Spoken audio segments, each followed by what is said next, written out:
चलिए फिर शो की शुरुआत करेंगे और इस शो में अब पीयूष और मैं रहेंगे आपके साथ 3:30 तक।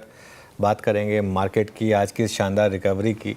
क्या ये रिकवरी कंटिन्यू करेगी या नहीं, हायर लेवल पे वापस दिक्कत तो नहीं आएगी, ये सब कुछ कोशिश होगी।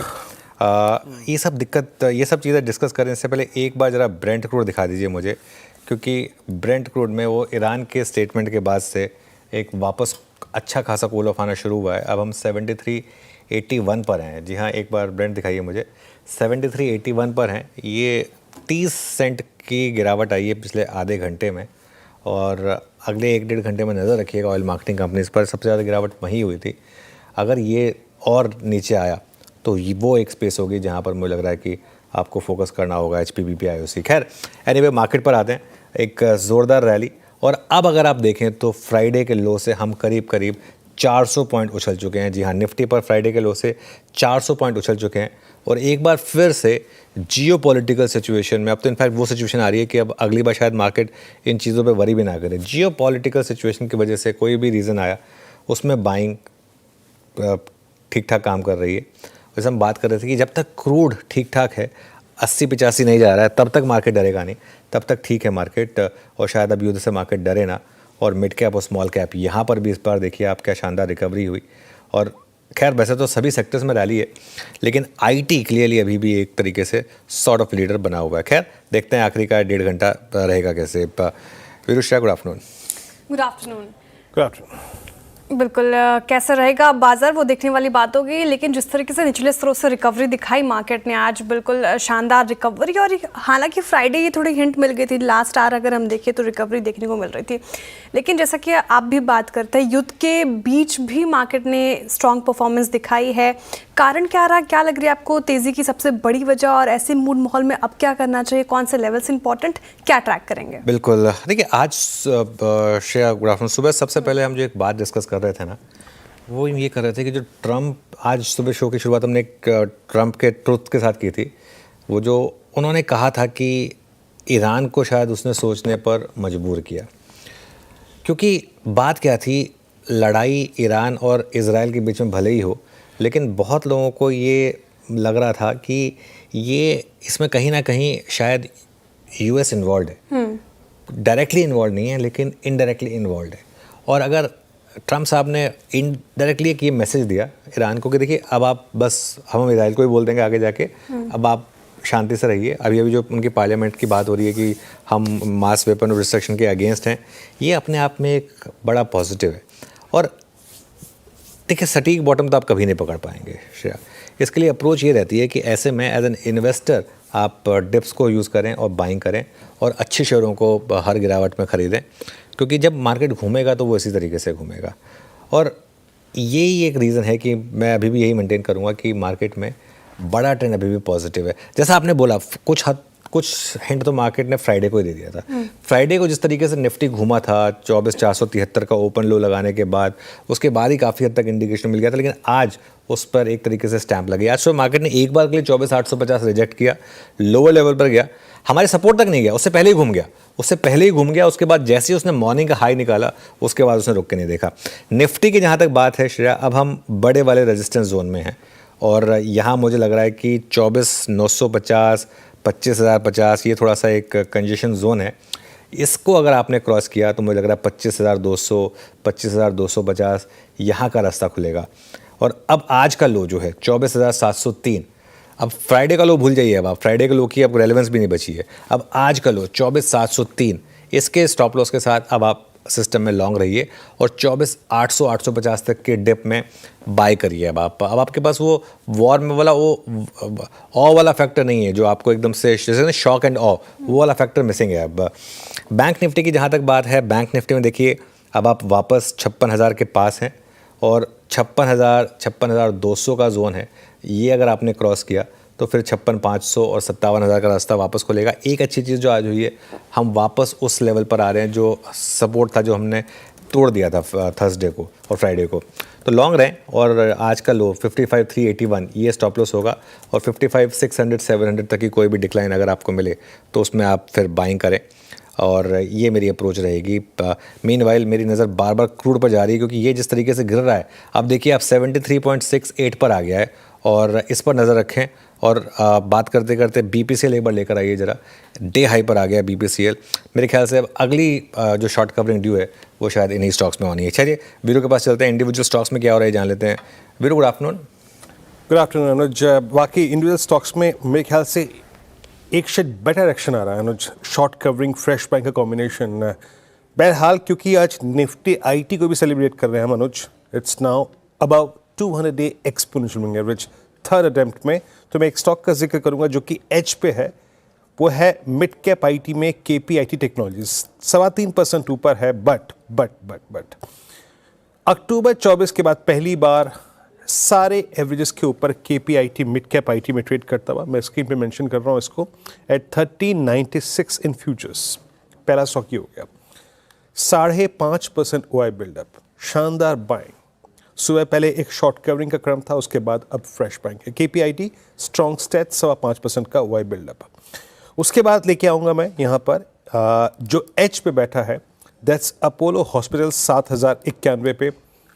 और ये लगभग 23 अप्रैल से लेकर अब तक चली आ रही पूरी स्लोपिंग डाउनवर्ड चैनल को काटता हुआ 7090 पे। जरा OI एडिशन देखिए। दरअसल सुबह पहले शॉर्ट कवरिंग थी, उसके बाद फ्रेश बाइंग इमर्ज हुई, 1.25% का OI बिल्डअप।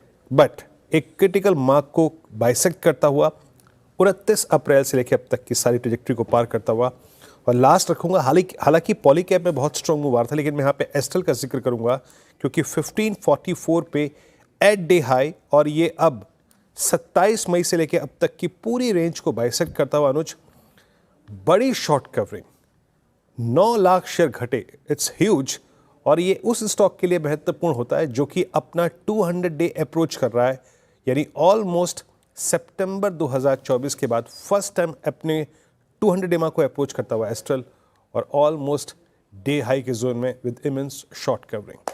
अनुज, शॉर्ट कवरिंग वाली और बास्केट्स कौन सी लग रही हैं? आई मीन जहाँ पर अगर आप एक इंडेक्स ट्रेडर नहीं हैं तो ये, जैसे कि मैंने जिक्र किया IT अबाउट 200 डे, और कौन सी पॉकेट या फिर IT पे क्या व्यू है इस वक्त? देखिए IT पर तो खैर वीरू, मैं आई थिंक जब आप छुट्टी पर थे तब से बुलिश था। मैं एक पिछले वेंसडे को हमने एक IT पर बुलिश व्यू लिया था, क्योंकि एक फीलिंग आ रही थी। कुफोज उस दिन हमारा बिग स्टॉक था, उसके बाद अगले दिन हमने इन्फोसिस को बिग स्टॉक बनाया था, TCS, टाटा एलेक्सी, इन सब पर हमने बात की थी लगातार, और इनमें अच्छे मूव्स आए थे। इनमें काफ़ी हद तक तो एल्गो ट्रेड प्ले आउट होता है जब भी इस तरीके के मूव्स आते हैं। ग्लोबल रिस्क एवर्जन होता है तो थोड़ा सा उस तरीके के मूव्स आते हैं, प्लस इनकी कमेंट्रीज काफ़ी अच्छी थी इस वजह से। तो ये एक कारण था जिसकी वजह से मुझे लग रहा है कि इसमें थोड़ा सा शॉर्ट कवरिंग मूव आया। मेरे ख्याल से अगर अगला शॉर्ट कवरिंग का मूव कोई ड्यू है तो वो अगर ये क्रूड और नीचे आया और अगर 73 के नीचे गया फॉर एग्जांपल, तो फिर ये ऑयल एंड गैस स्टॉक्स जो हैं उनमें आएगा। मेरे ख्याल से PSU बैंकों में एक बड़ा शॉर्ट कवरिंग ड्यू है, बड़ी शॉर्ट कवरिंग ड्यू है PSU बैंकों में, और उसका कुछ साइन आप आज भी देख रहे हैं।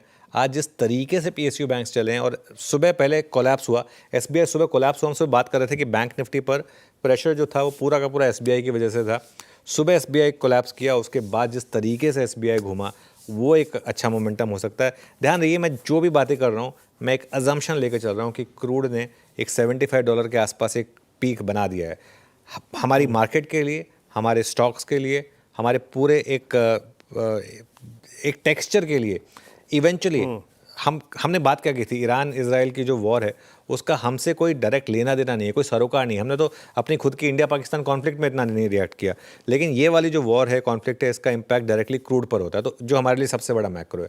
तो मैं एक अजम्पशन लेके चल रहा हूँ कि यहाँ पर एक टॉप बन चुका है और अब यहाँ पे हम गिरना शुरू हुए हैं। अगर ये है तो फिर जैसा मैंने बोला, ये oil marketing companies, PSU banks, NBFCs, basically जो चल रहे थे इस मूव से पहले, जो स्टॉक्स चल रहे थे, आई थिंक कैपिटल मार्केट से रिलेटेड स्टॉक्स, आई थिंक वहाँ शॉर्ट कवरिंग ड्यू है। कुछ हद तक आपने कैम्स में देखा है आज वो, अगर उसका आप चार्ट देखेंगे कैम्स का, तो वो सुबह आज कोलैप्स हुआ, लेकिन वहाँ से अच्छी शॉर्ट कवरिंग आई उसमें।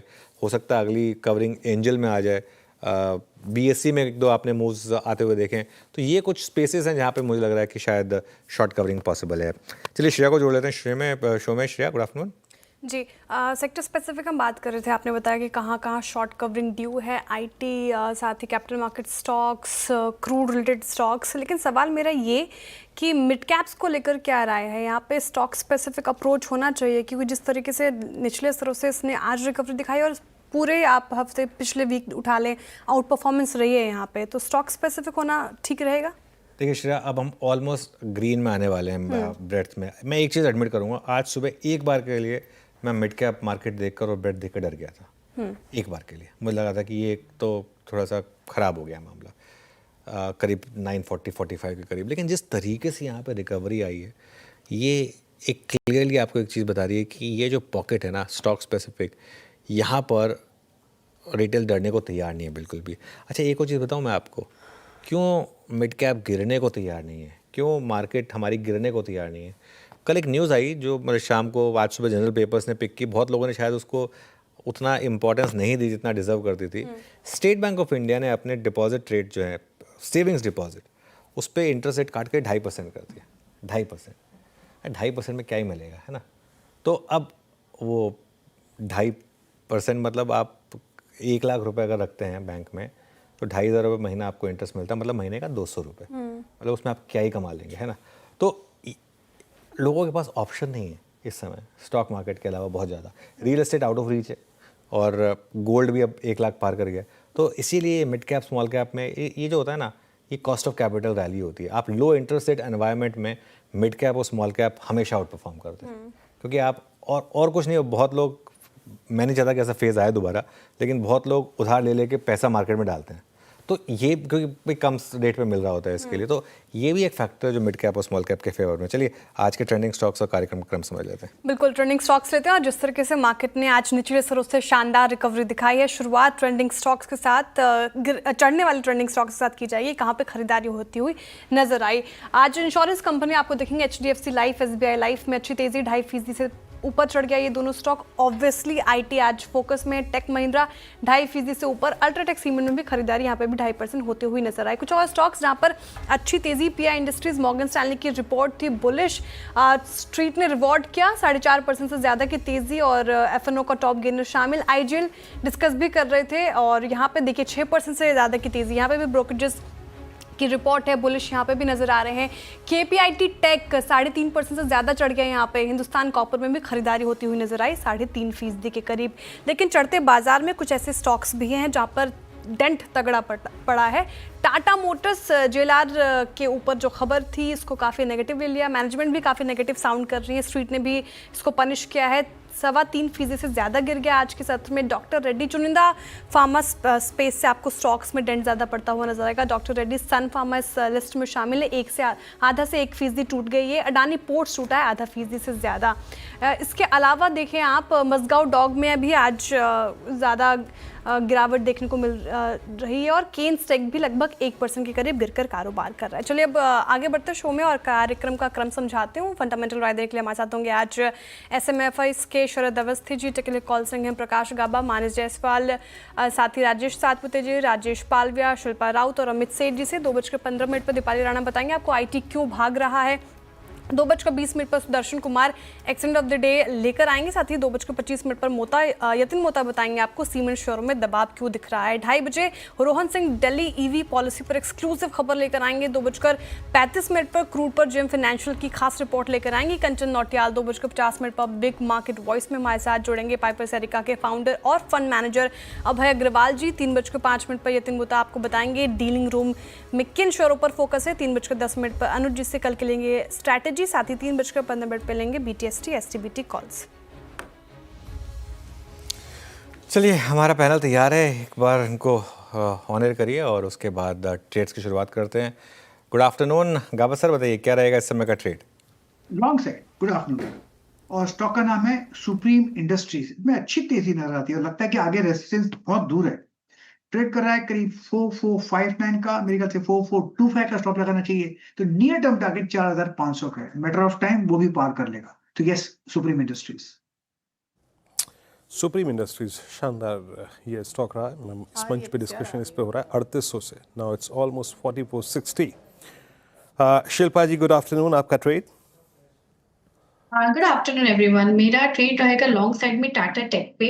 आईटी में मोमेंटम है और यहाँ पे अभी टाटा टेक में मुझे लगता है एक फ्रेश ब्रेकआउट आ रहा है।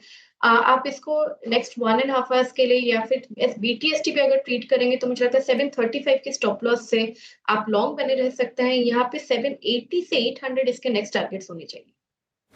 ओके, टाटा टेक निचले स्तरों से ठीक ठाक रिकवरी, यहाँ पे खरीदारी की राय शिल्पा जी की तरफ से आती हुई।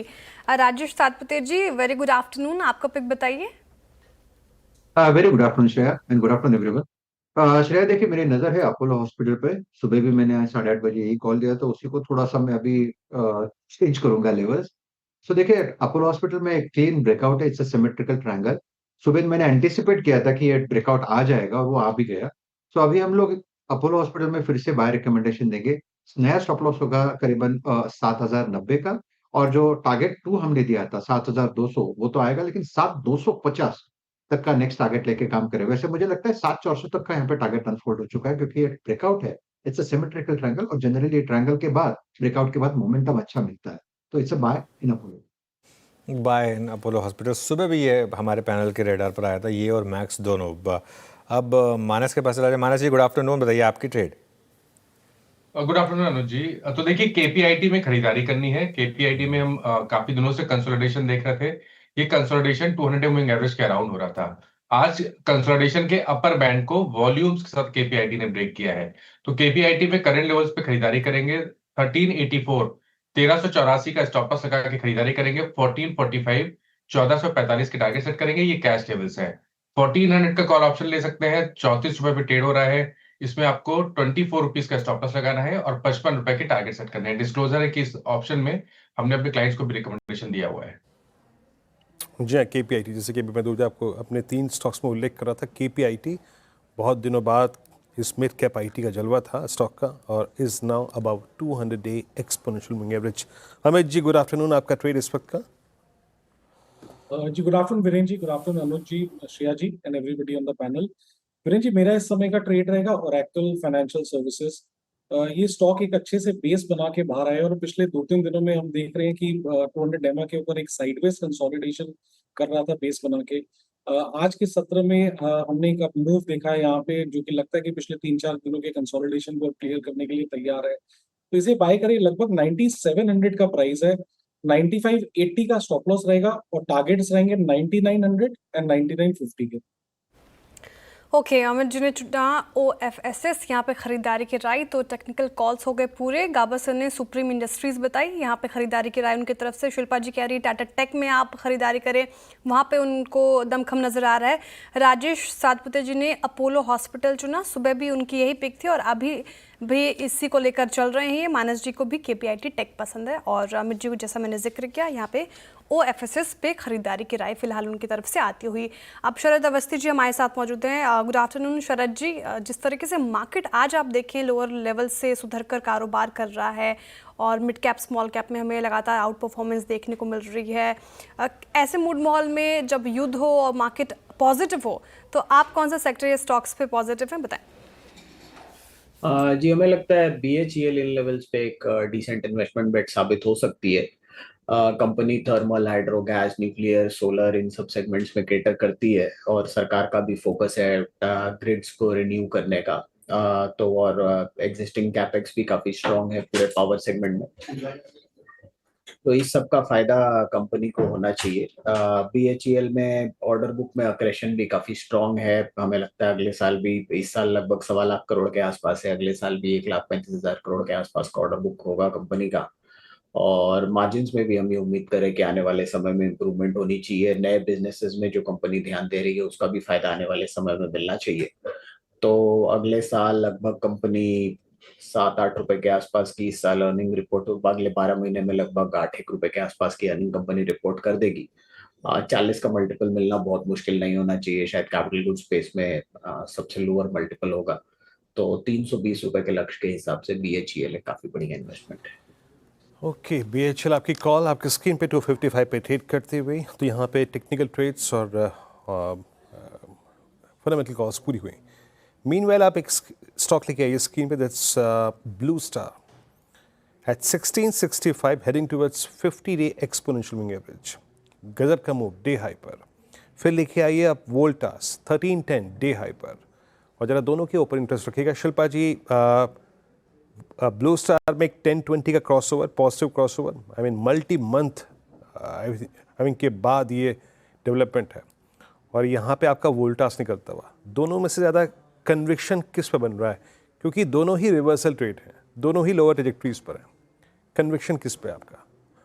जी बिल्कुल वीरेंद्र जी, वोल्टास एक्चुअली हमने प्रभुदास लीलाधर में 1300 पे ही पोजिशनल कॉल 3-4 दिन पहले दिया हुआ है, रेकमेंड किया हुआ है, जहां पे लेवल्स ऑफ 1500 1550 का we are expecting with stop loss of 1200। तो वोल्टास में डेफिनेटली एक ज्यादा प्रेफरेंस है हमारा एज अ पोजिशनल बेसिस।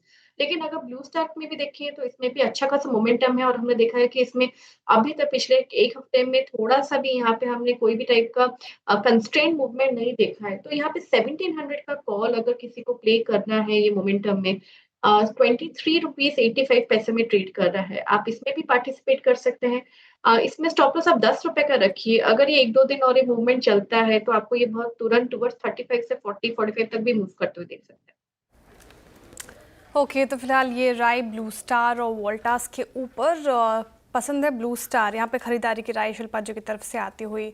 आप कुछ और स्टॉक्स की बात करते हैं जहाँ पर अच्छी खासी तेज़ी देखने को मिल रही है। लाइफ इंश्योरेंस कंपनीज में भी तेज़ी, एक बार रखिए स्क्रीन पर HDFC लाइफ, ये भी डे हाई के आसपास कारोबार करता हुआ नजर आएगा, 2.5% के करीब चढ़ते हुए। साथ ही SBI लाइफ इंश्योरेंस भी 2.5% तेज़ होकर 1795 के लेवल पर कारोबार कर रहा है। अच्छी तेज़ी दोनों स्टॉक्स में देखने को मिल रही है। राजेश सातपुते जी, आप बताइए SBI लाइफ या HDFC लाइफ, अगर हाथ लगाना हो तो कहाँ लगेगा? देखिए, अगर आपको मोमेंटम प्ले करना है तो आज के लिए आप देखिए HDFC लाइफ, मुझे लगता है यहाँ पे मोमेंटम अच्छा बना है। करंट लेवल से भी मुझे लगता है करीबन 15-20 रुपए का और मूव मिलेगा। मैं फ्यूचर लेवल की बात कर रहा हूँ। मुझे लगता है कि ये जो 765 का लेवल होगा वो इंपॉर्टेंट होगा। तो अगर इस लेवल से किसी को स्विंग लेना है तो स्टॉप लॉस होगा 760 का, और एक स्विंग का टारगेट लेके चलिए करीबन 785 790, प्रोबेबली 800 भी हिट कर सकता है। लेकिन मोमेंटम जो है वो HDFC लाइफ में बेटर है। HDFC लाइफ ज़्यादा अच्छा लग रहा है राजेश सातपुते जी को, तो यहाँ पर बेट लगा सकते हैं आप, लेवल्स बता दिए गए हैं। चलिए अब, क्योंकि जिन स्टॉक्स में मोमेंटम है उसकी बात कर रहे हैं, तो उसमें से एक IT शेयर में अच्छी खासी तेज़ी देखने को मिल रही है, फोकस में है। पूरा इंडेक्स आप देखें 2% की तेज़ी के साथ कारोबार करता हुआ नजर आ रहा है। लेकिन सवाल ये कि क्यों दौड़ रहे हैं IT शेयर, बताने के लिए हमारे साथ जुड़ रही हैं दीपाली राणा। दीपाली, गुड आफ्टरनून, बताइए क्यों आज focus IT sector? IT sector in fact आज ही नहीं, पिछले कई सेशन से यहाँ पर मोमेंटम बना रहा है। हम पिछले हफ्ते भी बात कर रहे थे मिड कैप IT की, और अगर आप निफ्टी IT की ही परफॉर्मेंस देखेंगे तो जो 2024 में हाईज हमने देखे थे आखिर में लगते हुए, वहाँ से 33% नीचे ये पूरा सेक्टर आया था। तो वैल्यूएशन वाइज तो अट्रैक्टिव है ही, लेकिन कई सारे और ट्रिगर्स हैं जिसकी वजह से तेज़ी बनते हुए दिखाई दी है। अगर हम पहले परफॉर्मेंस देखें तो पिछले 6 ट्रेडिंग सेशंस में निफ्टी IT इंडेक्स 5% बढ़ चुका है। 9 ट्रेडिंग सेशन देखेंगे तो 6.5% की तेज़ी रही है, और पिछले 1 महीने के दौरान स्टॉक्स की तरफ से 8% तक के रिटर्न आते हुए दिखाई दिए हैं। अब बात करें उन ट्रिगर्स की क्यों ये तेज़ी बनी है, तो पहली बात तो जो टैरिफ की चिंता थी वो कंसर्न्स एज आउट हुए हैं। एक डर था कि यूरोप में, US में जो क्लाइंट्स हैं उन पर हैवी टैक्सेस लेवाई हो सकते हैं, जिससे इम्पैक्ट आ सकता है ओवरऑल डील्स पर, साइज पर, रिन्यूएबल्स पर। तो उसकी वजह से हमने यहाँ पर एक जो डर देखा था वो कहीं ना कहीं कम होते हुए दिखाई दिया है। इन्वेस्टर्स का कॉन्फिडेंस तो लौटा है ही, लेकिन वैल्यूएशंस भी अट्रैक्टिव हैं। इसके अलावा जो रेगुलेटरी रिस्क थे उनको लेकर क्लैरिटी तो मिली है ही, लेकिन सबसे बड़ा ट्रिगर है कि जो ग्लोबल IT स्पेंडिंग है उसके रिकवरी को लेकर ऑप्टिमिज्म बनता हुआ शुरू हुआ है। US में जिस तरीके के हालात है, जिस तरीके के इन्फ्लेशन नंबर्स आ रहे हैं, अब एक उम्मीद ये बढ़ी है कि यहाँ से वापस से जो ग्लोबल IT स्पेंडिंग है वो बढ़ती हुई दिखाई देगी। रिसेंटली मिड कैप IT में स्पेशली अगर आप कमेंट्री देखेंगे तो साफ इंडिकेशन मिला है कि जो डील विंस हो रहे हैं वो स्ट्रॉन्गर साइड पर है। स्पेशली मिड कैप स्पेस में guidance mid cap IT company की तरफ से बेहतर आते हुए दिखाई दे रही है। ब्रोकरेजेस की तरफ से तो अपग्रेड हो ही रहा है। पिछले हफ्ते हमने JP मॉर्गन की बात की थी जिन्होंने कोफोर्ज पर अपग्रेड्स दिए हैं। अगर हम रीसेंट मैनेजमेंट कमेंट्री भी लेकर आए, कुछ 3-4 कमेंट्री ऐसी जिनको हाईलाइट करना बहुत ज़रूरी है, और सभी मिड कैप IT स्पेस से। अल्ट्रा की तरफ से रिसेंटली स्टेटमेंट्स आए थे कि उनकी स्ट्रॉन्ग डील विंस हुई हैं। Q1 FY26 में जो गाइडेंस है उसको उन्होंने अपग्रेड किया था। माइंट्री की तरफ से आया था क्लियरली कि AI पर वो स्ट्रैटेजिक फोकस कर रहे हैं। UK में हेल्थ केयर सेगमेंट बढ़िया कर रहा है, वहाँ पर वो फोकस करेंगे। अगर बात करें कोफोर्ज की, तो मैनेजमेंट ने रिसेंटली कहा है कि कोई मैक्रो कंसर्न्स उनको दिखाई नहीं दे रहे हैं, आगे ग्रोथ ही वो देख रहे हैं FY26 में। हैप्पीएस्ट माइंड की बात करें तो एक्विजिशंस तो कंपनी कर ही रही है, लेकिन ग्रोथ इनिशिएटिव्स जो वर्टिकल्स हैं वहां पर फोकस कर रही है। तो मैनेजमेंट की कमेंट्री भी बेहतर आ रही है, ब्रोकरेजेस के अपग्रेड आ रहे हैं, जो चिंताएं बनी थी ग्लोबल फ्रंट पर वो कम हो रही है। और यही वजह है कि इस पूरे ही स्पेस में एक रिन्यूड बाइंग इंटरेस्ट हमने ना सिर्फ आज के सेशन में बल्कि रिसेंटली एमर्ज होते हुए देखा है। बिल्कुल, खैर आज ही नहीं, पिछले 3-4 दिन से आईटी में अच्छा मोमेंटम है। शुक्रिया दीपाली, बात हमने लगातार की भी है इस चैनल पर, और काफ़ी स्टॉक्स हैं जो इस समय डे हाई पर हैं। KPIT देखिए आप, और उसके अलावा परसिस्टेंट सिस्टम्स, कोफोर्ज, एम्फेसिस, सभी में इनफैक्ट अच्छा मोमेंटम है। शिल्पा जी, एम्फेसिस की बात करते हैं एक बार, ज़रा चार्ट देखिए एम्फेसिस का, क्योंकि सबसे ज़्यादा स्ट्रॉन्ग मोमेंटम इसी में इंट्राडे में। कोई ट्रेड यहाँ पर? हाँ जी, बिल्कुल पूरे आईटी में भी स्ट्रेंथ है। केपीआईटी और टाटा टेक हमने इस पैनल में आज यहाँ पे आया भी रिकमेंडेशन। लेकिन एम्फेसिस की बात करेंगे तो एम्फेसिस में भी आप देखेंगे 2850 तक का एक लेवल आप देख सकते हैं। तो यहाँ पे 27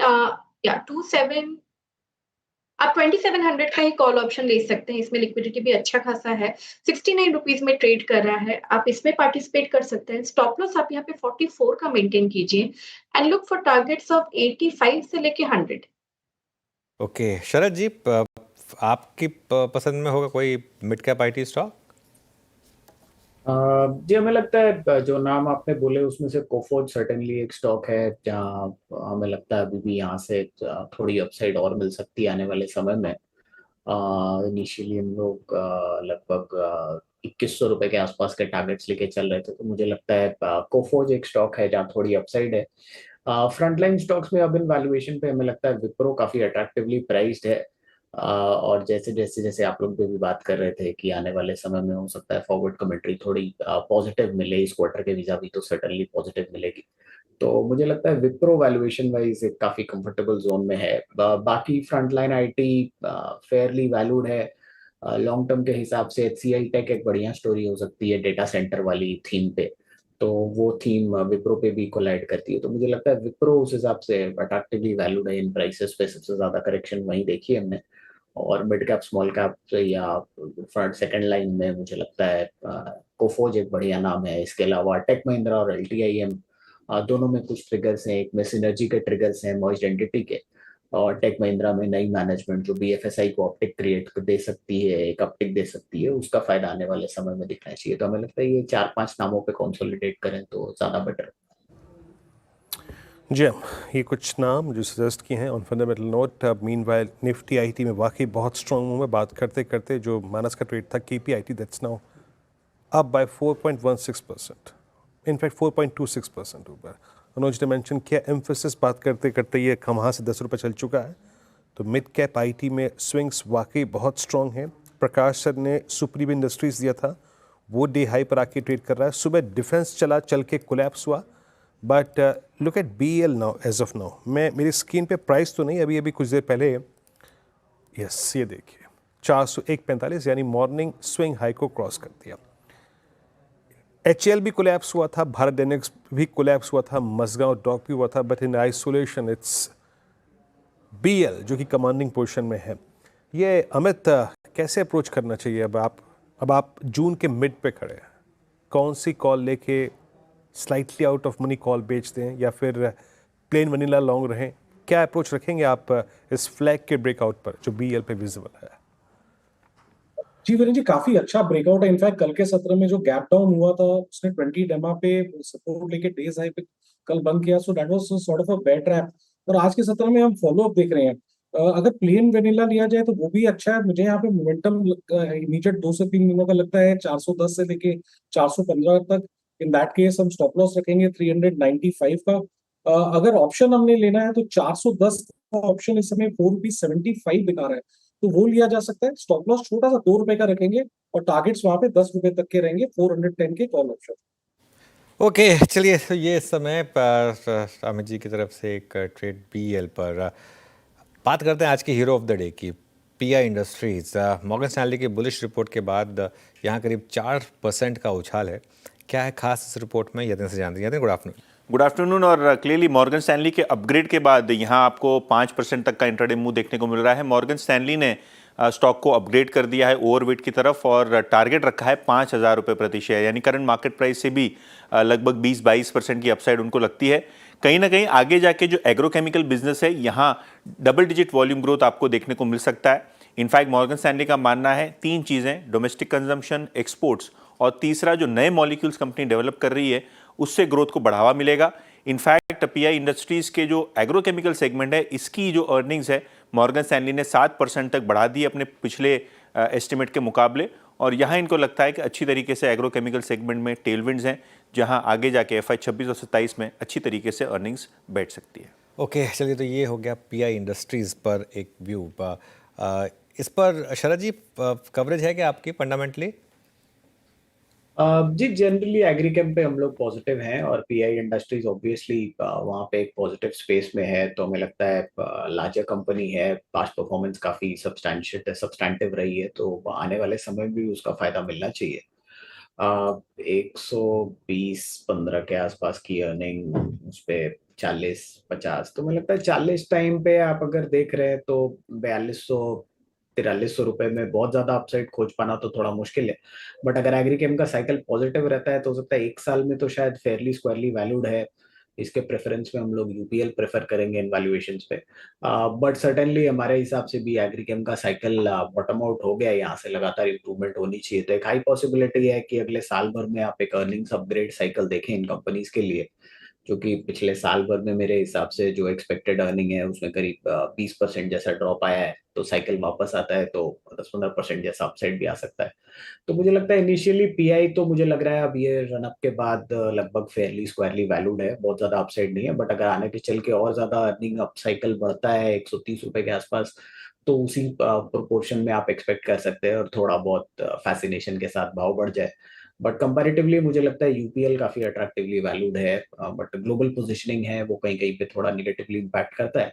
बट मुझे लगता है साइकिल में वैल्यूएशन वाइज यूपीएल ज्यादा स्वीट स्पॉट में है compare to PI Industries. Okay, compare to PI Industries UPL पसंद आ रहा है शरद जी को, तो यहाँ पे खरीदारी की राय फिलहाल, और अभी पीआई इंडस्ट्रीज को वेट एंड वॉच की सलाह है। राजेश पालवे जी हमारे साथ शो में जुड़ रहे हैं। राजेश पालवे जी, वेरी गुड आफ्टरनून, बताइए अभी का ट्रेड क्या होगा आपका? गुड आफ्टरनून श्रेया जी, गुड आफ्टरनून एवरीवन। सो पॉलिसी बाजार पे फोकस है ये स्टॉक में। हमें लगता है जिस तरीके से आज फॉर्मेशन बने, ये स्टॉक अब अपने प्रीवियस स्विंग हाई को सरपास करते हुए देखने को मिल सकता है। तो पॉलिसी बाजार पीबी फिनटेक यहाँ पे बाय करने की सलाह है। अपसाइड के टारगेट 1950-1960 तक एक्सपेक्ट कर रहे हैं। डाउन साइड में स्टॉप लॉस होगा करीब 1892 के आसपास। पीबी फिनटेक पसंद आ रहा है पॉलिसी बाजार, राजेश पालविया जी की पिक है, और ये आप इसमें खरीदारी की राय आती हुई। लेकिन जिस तरीके से आज मार्केट ने निचले स्तरों से रिकवरी दिखाई, खरीदारी होती हुई नजर आई, लेकिन कुछ ऐसे स्टॉक्स जहां पर डेंट तगड़ा था, टाटा मोटर्स उसमें से एक, आज इस पर्टिकुलर काउंटर की बात करें तो 5% से ज़्यादा लुढ़क गया आज के सत्र में ही। लेकिन सवाल ये कि ये बड़ी गिरावट क्यों आई, ये बताने के लिए CNBC TV 18 के हमारे सहयोगी सुदर्शन जुड़ रहे हैं। सुदर्शन, बताइए, टाटा मोटर्स चढ़ते बाजार में लुढ़का है 5%, क्या वजह? टाटा मोटर्स आज टॉप निफ्टी लूजर है और उसका कारण यह है कि जेएलआर जो 70% कंट्रीब्यूट करता है रेवेन्यू में और ऑलमोस्ट 80% प्रॉफिट में, आज वो इन्वेस्टर डे मीटिंग होल्ड कर रहा। उसके पहले उन्होंने इन्वेस्टर प्रेजेंटेशन रिलीज़ किया जिसमें उन्होंने FY 26 आउटलुक दिया है। पहले बात करते हैं एबिट मार्जिन का, जहाँ पे FY 26 में वो देख रहे हैं एबिट मार्जिन 5 to 7% अगेंस्ट 8.5% उन्होंने रिपोर्ट किया था FY 25 में। और जहाँ तक कैश फ्लो की बात है वो FY 26 में ऑलमोस्ट जीरो हो सकता है अगेंस्ट 1.5 बिलियन पाउंड्स उन्होंने रिपोर्ट किया था FY 25 में। लेकिन अगर FY 27-28 की बात करें तो वहाँ पे वो इम्प्रूवमेंट देख रहे हैं दोनों कैश फ्लो और एबिट मार्जिन पे, और इनका मीडियम टर्म का टारगेट है 10% एबिट मार्जिन अचीव करना। उन्होंने US टैरिफ के बारे में बात किया है। उन्होंने बोला कि दोनों के साथ एंगेजमेंट में US गवर्नमेंट और UK गवर्नमेंट में, जहां तक UK एक्सपोर्ट्स की बात है तो उसका टैरिफ 27.5% से गिरकर 10% हो गया है। लेकिन दूसरा जो इनका इंपॉर्टेंट मार्केट है वो स्लोवाकिया, वहां का टैरिफ अभी भी 27.5% पे है। और उन्होंने चाइनीज़ मार्केट में बोला वहाँ पर भी प्रीमियम मार्केट अभी भी चैलेंजिंग है, लेकिन जेएलआर आउट परफॉर्म कर रही है दूसरे कंपनीज़ को, और आगे जाते हुए जो ग्रोथ का ये अनलॉक करने वाले हैं उसमें उन्होंने बोला है कि ये वाया जेवी होगा, जेएलआर जेवी, और वहाँ पे फर्स्ट फ्रीलैंडर कंपनी लॉन्च करे वो लॉन्च होगा H2 FY26 में, और आगे जाते हुए FY28 तक इनका टोटल इन्वेस्टमेंट टारगेट है 15 बिलियन पाउंड्स। लेकिन मेन कारण जिसके कारण आज स्टॉक अंडर प्रेशर है वो है FY26 आउटलुक, जो कि फर्स्ट लुक से म्यूटेड लग रहा है। जय सुदर्शन, शुक्रिया आपका। और शायद आपने सुना सुदर्शन को और जेलार के वक्तव्य को भी। टाटा मोटर्स स्क्रीन पे लेके आइएगा एक बार, 688 डे लो पर और सबसे बड़ा अंडर परफॉर्मर रहा है। आपने ये इनकी कमेंट्री सुनी टाटा मोटर्स, और एक और बात, आई मीन इनका ईवी पोर्टफोलियो सबसे स्ट्रॉन्ग है। रेयर अर्थ मैग्नेट को लेकर जो तनातनी पूरे विश्व में इस वक्त है वो भी आप जानते ही हैं। अब ऐसे में टाटा मोटर्स पर आपका व्यू क्या बनना है? 688 पर एक लोअर लेवल से पुल बैक था, बट वो 750 पे आके सिंक हो गया। आउटलुक टाटा मोटर्स पे आपका शरद? जी, हमारा मानना है कि टैरिफ वाली जो अनसर्टेनिटी है वो किसी भी ग्लोबल कंपनी को ऑब्वियसली थोड़ा नर्व तो करेगी, प्लस चाइना में भी एक स्लो डाउन का माहौल है, तो वो सब चीज़ें इनको थोड़ा सा आउटलुक क्लियर कट प्रेजेंट करने में तो थोड़ी प्रॉब्लम होगी। बट हम इन वैल्यूएशंस पे जो देख रहे हैं, और जैसे वो JLR को भी रीइन्वेंट कर रहे हैं, जो नई जैगवार ओ है, हमें लगता है अगर उसको रेस्पॉन्स बहुत अच्छा मिलता है तो बहुत बड़ी संभावना है कि जो टर्न अराउंड है वो काफी स्मार्ट होना चाहिए। टैरिफ से रिलेटेड अनसर्टेनिटी में भी आप 1 महीना और ये प्रॉब्लम को देखें तो हो सकता है वो रहे, बट जैसे जैसे वो रिजॉल्व होती है, मुझे लगता है जो लॉन्ग टर्म प्लान कंपनी ने दिया है उसमें कोई चेंज नहीं है। आप कितना 30-35 हजार करोड़ के कैपेक्स की बात कर रहे हैं अगले 5 साल में, जो साइज वाइज काफी डिसेंट है टाटा के लिए। ईवी में मार्केट शेयर डोमिनेंस की वो बात कर रहे हैं, तो मुझे लगता है इन वैल्यूएशंस पे शायद ज्यादातर नेगेटिव्स ऑलरेडी प्राइस्ड इन है, और ये डिप को यूज करना चाहिए बाई करने के लिए। हम लोग अगर अगले साल की अर्निंग पे 15 टाइम भी ट्रेड करता है तो मुझे लगता है 900 950 तक के टारगेट्स के लिए हमें लगता है खरीदारी करके चलना चाहिए, और डिप्स को यूज करना चाहिए बाई करने के लिए। जो मेजर नेगेटिव सेंटिमेंट है वो टैरिफ्स की वजह से है लार्जली। चाइना में स्लो डाउन रिवर्स होके बहुत तेजी हो जाएगी कि नहीं ये बोलना तो मुश्किल है, लेकिन हमें लगता है कि एक ट्रफ फॉर्मेशन वहां भी हो गई है। यहाँ से बहुत ज्यादा वीकनेस आपको लग्जरी कार डिमांड्स में नहीं होनी चाहिए, और जैसा आप लोग अभी बोल भी रहे थे कि demand cycle in comparative to other companies Tata अच्छा परफॉर्म कर रही है चाइना में भी। तो मुझे लगता है कुल मिला के चाइनीज डिमांड ठीक ठाक रहनी चाहिए। ट्रेड नेगोशिएशंस जैसे जैसे पॉजिटिव रहती हैं उसका फायदा इनको मिलना चाहिए। तो अगले 1-2 क्वार्टर में मोस्ट प्रोबेबली आउटलुक थोड़ा सा अनक्लाउडेड रहेगा, तो क्लियर आउटलुक वो दे पाएंगे। बट इन वैल्यूएशंस पे बहुत ज्यादा डाउनसाइड की मैं उम्मीद नहीं कर रहा, तो मुझे लगता है डिप्स को यूज करना चाहिए खरीदने के लिए 950 तक के टारगेट्स के लिए। ओके, चलिए डिप्स पर बाय करिए ये टाटा मोटर्स को। सीमेंट सेक्टर की बात करते हैं। IIFL सिक्योरिटीज़ ने सीमेंट सेक्टर पर एक रिपोर्ट निकाली है। समय से पहले मॉनसून से सीमेंट की मांग और कीमतों पर क्या असर पड़ा है, ये पूरी रिपोर्ट जानने के लिए चलते हैं यतिन के पास। यतिन, गुड आफ्टरनून, बताइए क्या असर पड़ा। Good afternoon. देखिए, अगर हम मई की बात करें तो काफ़ी अच्छा महीना था सीमेंट कंपनीज के लिए। प्राइस हाइक भी हुई, सेल्स वॉल्यूम ग्रोथ भी हुआ, but last week of May से जब से बारिश शुरू हुई है, थोड़ी प्री मेच्योर मानसून हुई है, तो जून का जो पहला हफ्ता है वहाँ सीमेंट कंपनियों ने दाम बढ़ाने की बहुत कोशिश की, लेकिन कहीं ना कहीं अगर हम सेकेंड वीक में आए तो एक रियलिटी चेक देखने को मिल रहा है। सीमेंट की दाम कम हुए हैं लगभग 5 से 6 रुपये प्रति बैग, यानी औसत पूरे इंडिया में 2 से 4% के आसपास की आपको प्राइस कट्स देखने को मिल रही है। और इसकी वजह ऑब्वियसली एक मेजर रीज़न है मॉनसून। इसके अलावा जो पेटकोक की बात करें तो नवंबर से पेटकोक के दाम धीरे धीरे करके बढ़ रहे हैं, तो ये भी एनर्जी कॉस्ट सीमेंट कंपनियों के लिए बढ़ा सकता है। और शायद इसीलिए शॉर्ट टर्म में अगर हम देखें तो अल्ट्राटेक सीमेंट छोड़ के दूसरी छोटी छोटी सीमेंट कंपनियों में आपको प्रेशर आता हुआ नजर पड़ रहा है। अगर हम पर्टिकुलरली बात करें पैन इंडिया प्लेयर्स की अल्ट्राटेक सीमेंट की, तो इनको कोई बड़ा असर नहीं होगा प्राइस कट का, क्योंकि साउथ मार्केट्स में एक बड़ा जो मई में प्राइस हाइक हुआ था वो सस्टेन हो गया है। इनफैक्ट साउथ कंपनीज की बात करें तो सिक्वेंशियली अभी भी दाम लगभग 14% ऊपर है। हालांकि अगर हम बात करें वेस्ट और नॉर्थ की तो 1 से 3% सिक्वेंशियली घटे हैं। तो जो वेस्ट वाली कंपनियां हैं जैसे कि अंबुजा, ACC, जहां कंसंट्रेशन बहुत नॉर्थ और वेस्ट में ज़्यादा है, तो उनको कहीं ना कहीं एक रियलाइजेशन पे इम्पैक्ट पड़ रहा है। लेकिन अगर आप साउथ की कंपनियां हैं या पैन इंडिया प्लेयर है तो शायद ये असर नहीं देखने को मिल रहा है। IIFL की जो रिपोर्ट है उसके हिसाब से अल्ट्राटेक सीमेंट में खरीदारी करनी चाहिए, 13,000 का टारगेट है। और इसके अलावा रामको सीमेंट और अंबुजा सीमेंट, ये दोनों काउंटर्स पे भी उनकी बाय और ऐड की रेटिंग है रिस्पेक्टिवली। बिल्कुल, शुक्रिया यतिन। और सही में वैसे मानसून थोड़ा जल्दी आ जाए तो हमको भी थोड़ा रिलीफ मिलता है, क्योंकि हमारे ऑफिस के पास 2 सड़कें हैं और पता नहीं बीएमसी के दिमाग में क्या है कि वो खाली नहीं बैठे रहते, वो दो सड़कें जब फिर उनका दिल करता है वो खोद देते हैं उन सड़कों को, और एक साथ मतलब इस बार तो तीनों तरफ की एक साथ डिगिंग कर दी। अब आपको जो करना है कर लो, आप खुद सोचिए आपको कहाँ से जाना है, हम नहीं बताएंगे। तो वो मतलब एक थोड़ा सा एक रिलीफ मिला हमको कम से कम। चलिए आगे बढ़ते हैं, थोड़ा सा मतलब ये मानसून में एटलीस्ट ये रिलीफ मिल जाता है। वो फ्लैशबैक हो गया वीरेंद्र जी को, बजट में आए थे कह रहे थे कि जाऊं कहाँ से नहीं, लेकिन मैं तो ये कह रहा था कि वीरू की किस्मत थी कि वो चौथी जो सड़क बची थी वो उस साइड रहते हैं, वो गेस्ट हाउस जो है ना वो उस साइड है। हाँ। तो इसके लिए वो ऑफिस तक मैं सुरक्षित पहुंच जाता हूँ। हाँ। चलिए आगे बढ़ते हैं और एक स्टॉक की बात करते हैं। आज के टॉप गेनर्स में से एक IGL 6% की तेज़ी है यहाँ पर। दिल्ली सरकार राजधानी में वो जो EV ट्रांजिशन है उसको लेकर शायद कुछ राहत की तैयारी कर रही है। ध्यान रखिएगा, आपको जब पहली बार ये EV पॉलिसी की सुगबुगाहट हुई थी तब गैस स्टॉक्स काफ़ी भागे थे, क्योंकि उनको भी एक काफ़ी स्ट्रिक्ट टाइमलाइन दी गई थी कन्वर्ट करने के लिए, लेकिन अब शायद इसमें थोड़ी ढील दी जाए। इस पर साथ ही एक ब्रोकरेज रिपोर्ट भी आई है, सिटी ने एक अपडेट निकाली है इस पर। हमारे साथ ऑब्वियसली रोहन है जिन्होंने इस कहानी को हम तक पहुंचाया, और श्रेया से जानेंगे कि ब्रोकरेज ने क्या कहा। लेकिन रोहन पहले आपके पास आ रहे हैं। गुड आफ्टरनून, बताइए क्या ढील मिल सकती है? जी गुड आफ्टरनून। और ये 2023 में पॉलिसी आई थी दिल्ली कैब एग्रीगेटर एंड जो डिलीवरी सर्विसेज पॉलिसी है वो 2024 से लागू हुई थी, और एक टाइमलाइन दिया गया था EV ट्रांजिशन का। हर वो फ्लीट ओनर जिसके पास 25 से ज़्यादा गाड़ियां हैं उन्हें एक टाइमलाइन में अपने आप को अपनी फ्लीट को EV में कन्वर्ट करना था।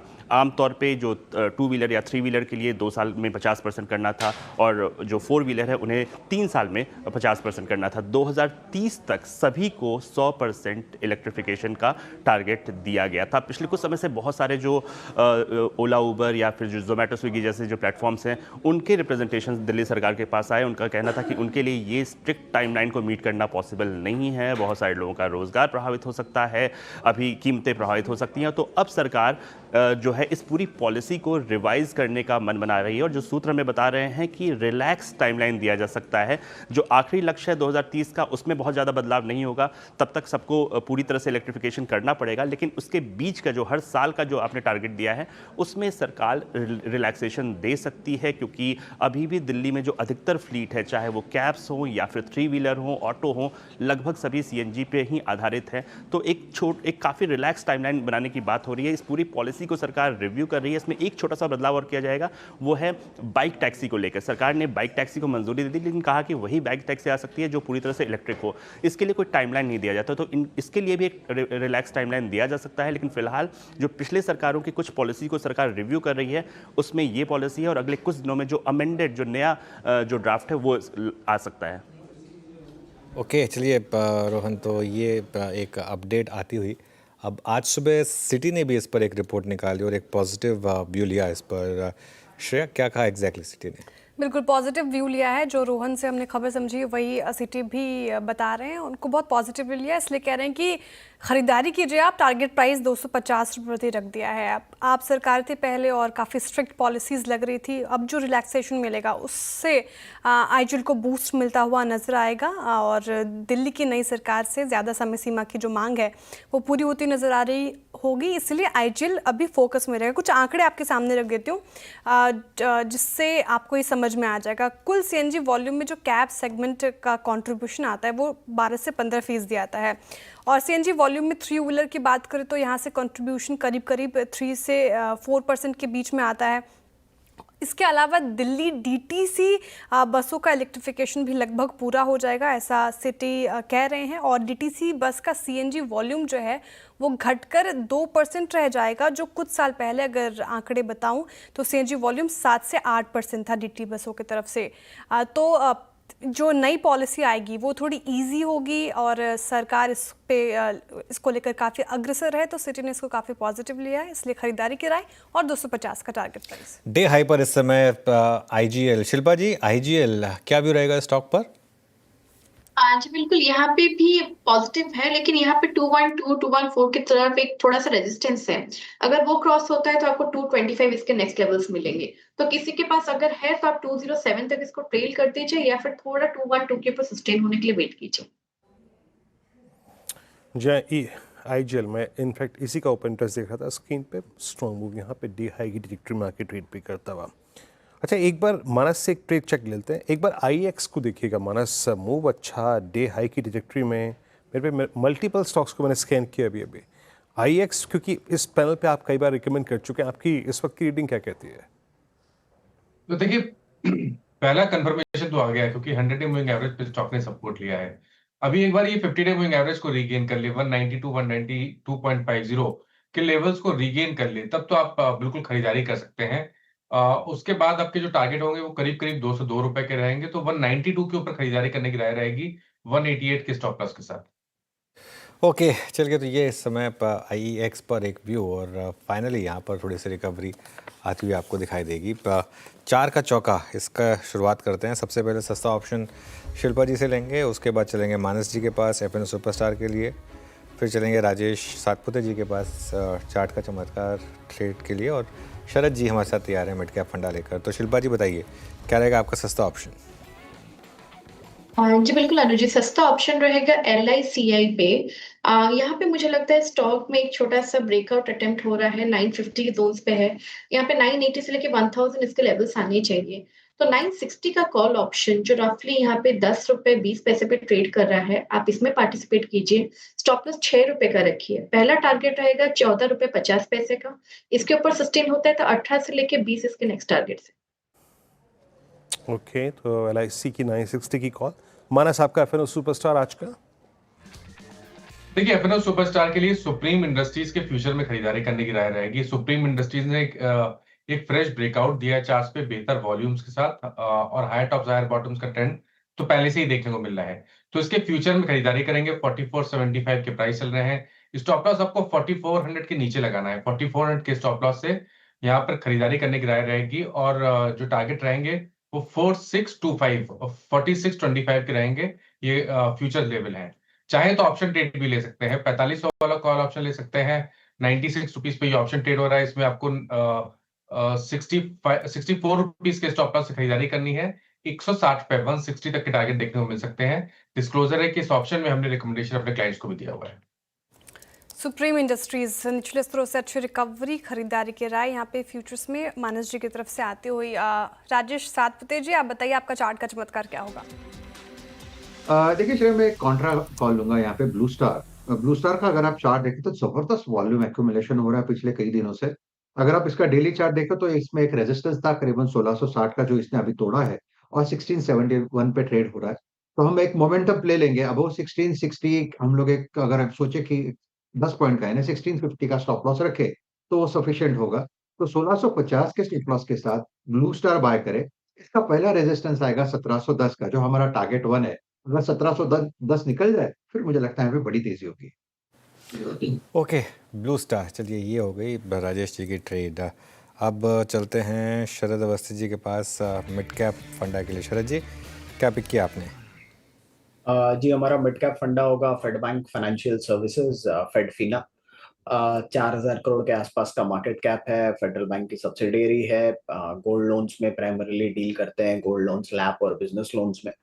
पिछले क्वार्टर में थोड़ा बहुत लैप में NPAs बढ़ने की वजह से थोड़ा प्रॉब्लम दिखा क्रेडिट कॉस्ट में, बट हमारा ये मानना है कि आने वाले समय में जिस टाइप की गाइडेंस कंपनी दे रही है, 25 से 30% लैप और गोल्ड लोन्स में ग्रोथ की, और बिजनेस लोन कंबाइन करने के बाद 15 से 18%, वो काफी सेटिस्फैक्ट्री है। और रिटर्न रेशियोज वगैरह पे भी बैंक का फोकस है, कंपनी का फोकस है, तो आने वाले समय में रिटर्न रेशियोज भी इम्प्रूव होने चाहिए।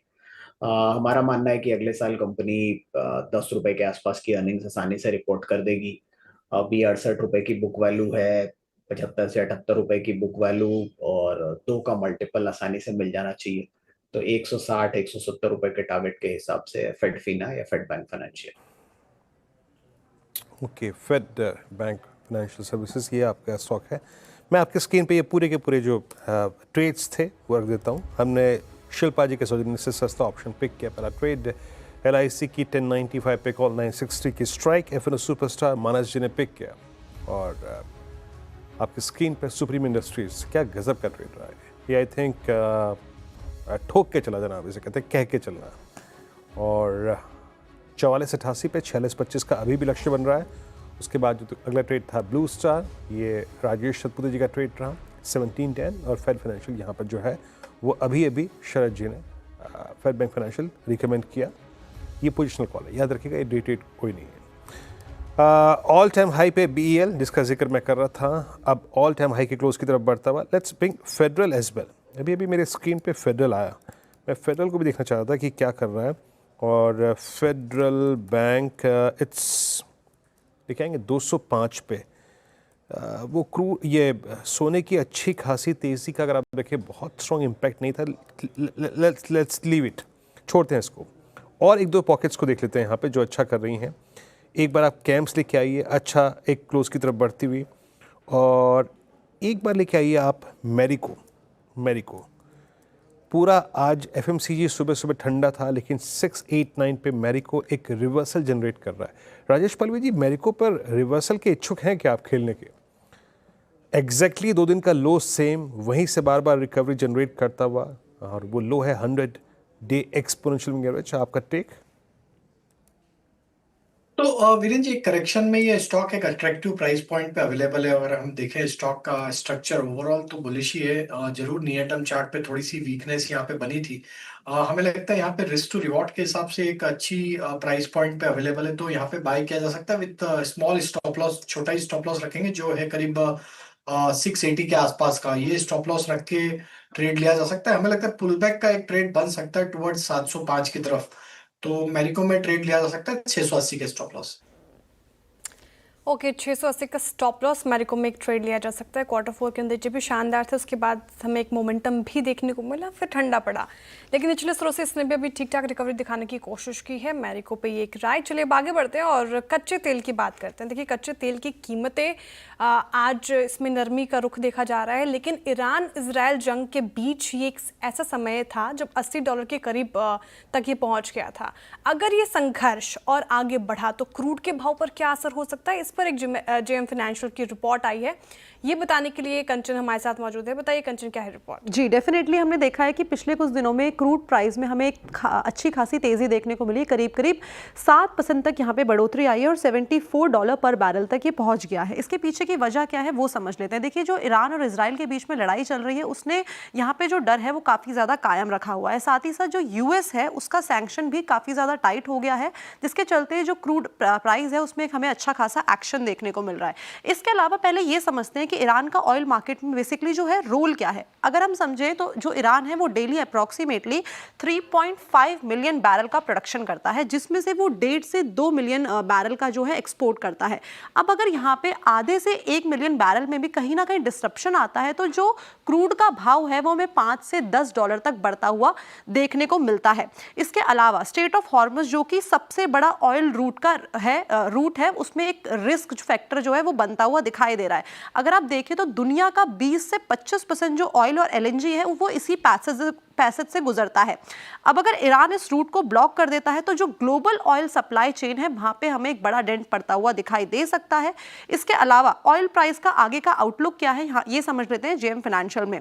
उनका कहना है कि शॉर्ट टर्म में जो क्रूड का प्राइस है वो हमें 70 से 80 के बीच में देखने को मिल सकता है, और अगर लॉन्ग टर्म की बात करी जाए और चीज़ें अगर नॉर्मलाइज होती है तो वापस से ये स्टेबल हो सकता है $70 के आसपास। किसको फायदा होगा? उनका बोलना है कि इस टाइम पे आप ONGC और ऑयल इंडिया के अंदर खरीदारी करके चल सकते हैं, बिकॉज हाई क्रूड प्राइसेस से इनकी जो कमाई है वो अच्छी खासी देखने को मिल सकती है। अभी जो शेयर प्राइस है वो केवल $65 पर BBL को इस टाइम पे एस्टिमेट कर रहा है, लेकिन ये चीज़ आपको ध्यान में रखनी होगी कि हर $1 पर BBL के राइज से इनके जो EPS है वहाँ पे 1.5 से 2% तक की बढ़ोतरी आती हुई दिखाई देती है।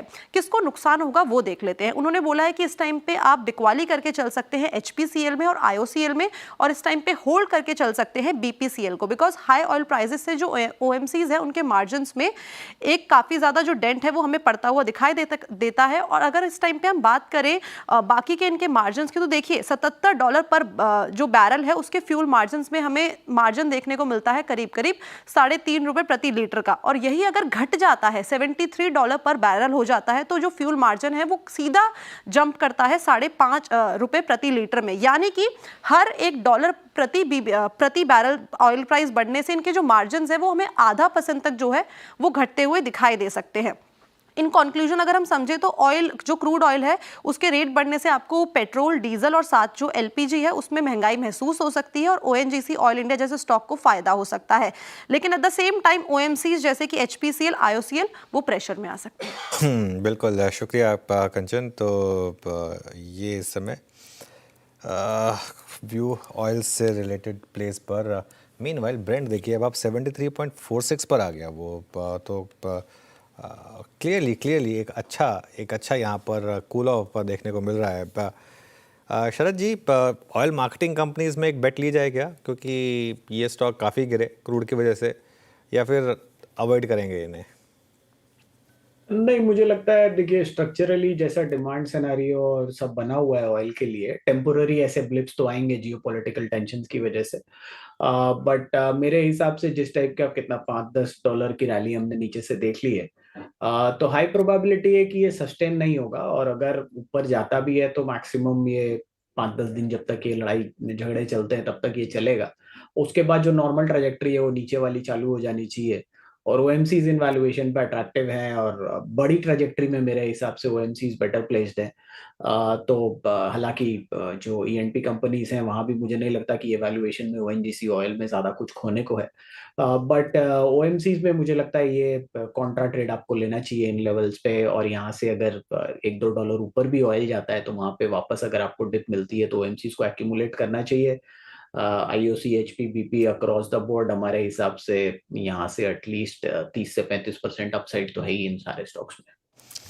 ओके, अच्छा शरद जी, ये जो लुक है आपका, ये कब तक रखने का इरादा है? ये वैसे मतलब सूट कर रहा है आपके ऊपर, लेकिन मेहनत भी काफ़ी लगती होगी ना इसको मेंटेन करने में।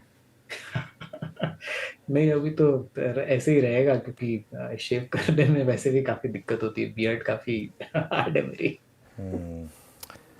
बिल्कुल वीरू, बहुत थोड़ा सा इसमें मेंटेन करने में बहुत दिक्कत आती है। वही टेंशन है, मैंने इसके लिए हटा दिया था। हाँ, वही टेंशन है, वो मेरे साथ भी रही है दिक्कत है मुझे। हमने भी रखी थी, आपने भी रखी, मैंने भी रखी। हाँ, तो मेंटेन करना होता है। इससे अच्छा है शेव ठीक है ना मानस, है ना? शेव ठीक है ना मानस? बिल्कुल बिल्कुल जी, ज़्यादा बढ़िया है। चलिए, अच्छा एक बार जिलेट दिखाइए, एक बार क्या कर रहा है जरा, एक बार प्लीज। जब जिक्र हुआ ही है तो जिलेट भी देख लेते हैं। एक बार जिलेट क्या कर रहा है? ये नहीं, ये हतोत्साहित है ना? ये शरद जी के व्यू से हतोत्साहित 10,000। वैसे वीरू, इसमें एक चीज़ बताऊं मैं आपको जिलेट के बारे में। अभी अगर आप जिलेट का डेली चार्ट देखेंगे या वीकली चार्ट देखेंगे ना, जब से शुभमन गिल को कैप्टेंसी दी गई है तब से काफ़ी भागा है स्टॉक। श्रेया हंस रही है वैसे, मतलब मैं सीरियसली बता रहा हूँ, जब से शुभमन गिल को कैप्टेंसी दी गई है तब से स्टॉक भागा है। क्योंकि देखिए, ये फैक्ट है कि जब विराट कोहली को जब कैप्टेंसी दी गई थी उसके बाद जिलेट के स्टॉक में एक बड़ी बेयर मार्केट आई थी। अब देखिए, मुझे पता है कि अब कुछ लोग इसके भी क्लिपिंग उठा के डाल देंगे, ठीक है, डालने दीजिए उनको, लेकिन क्या है ना कि वो, क्योंकि जो आपकी टेस्ट टीम का कैप्टन करता है ना, वो काफ़ी लोग फॉलो करते हैं। तो उसके बाद जब कोहली नहीं शेव करते थे, देखा आपने पूरी टीम उसके बाद वो बियर्ड रखने लग गई थी, एक के बाद एक सब ने बियर्ड रखनी शुरू कर दी थी। एक भी आपको क्लीन शेवन प्लेयर नहीं मिलता था।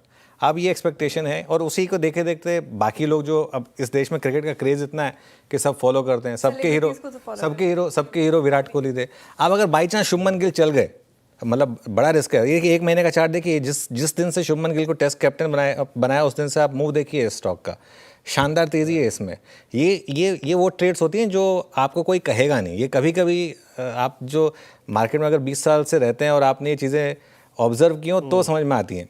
तो तब जब से शुभमन गिल बने कैप्टन तब से देखिए 1 महीने में क्या मूव आया, 18-20% ये स्टॉक भाग गया। कि अब लोगों को लग रहा है कि वो तो मेरे ख्याल से ब्रांड एम्बेसडर भी है शायद इसके, शायद अगर मैं गलत नहीं हूँ तो, और एकदम क्लीन शेवन है वो, हर मैच में क्लीन शेवन होते हैं, तो लोगों को लग रहा है कि शायद वो वापस आएगा, एक ट्रेंड जो है, ये कारण भी हो सकता है। जी हाँ, तो अब शुभम गिल की परफॉर्मेंस पे तय होगा कि डबल टॉप बनेगा जिलेट पे या फिर ऑल टाइम हाई, है ना? 10,165 पे आके ट्रेड करता हुआ जिलेट ने। खैर, it's very close to all time high. लेकिन इस बीच मैं स्क्रीन पे देख रहा हूँ जो 2-3 स्टॉक्स जो कि कल के लिए बहुत स्ट्रांगली अपने आप को प्रिपेयर कर रहे हैं। एक तो लेके आइए आप max financials at all time high 1573 carrying substantial OI, और एक बार लेके आइए आप MCX एज वेल। MCX करीब करीब 7819 पे। शिल्पा जी, मुझे याद है वो दिन जब आपने वो 8000 की कॉल की बात की थी ना, 8000 की थी या फिर कितने की, 7500 की थी? नहीं नहीं, नहीं, वो इस पे 8,000 नहीं थी, की माफ़ कीजिए, वो BSC पे थे।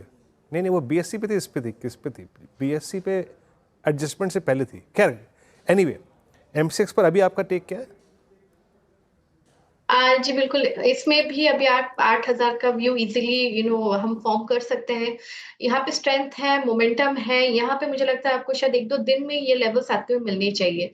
स्टॉप लॉस आप यहाँ पे 7700 का ही रखिए। यहाँ पे आई बिलीव कि 1-2 दिन में आपको बहुत स्ट्रॉन्ग अप मूव टुवर्ड्स 8000 मिलना चाहिए।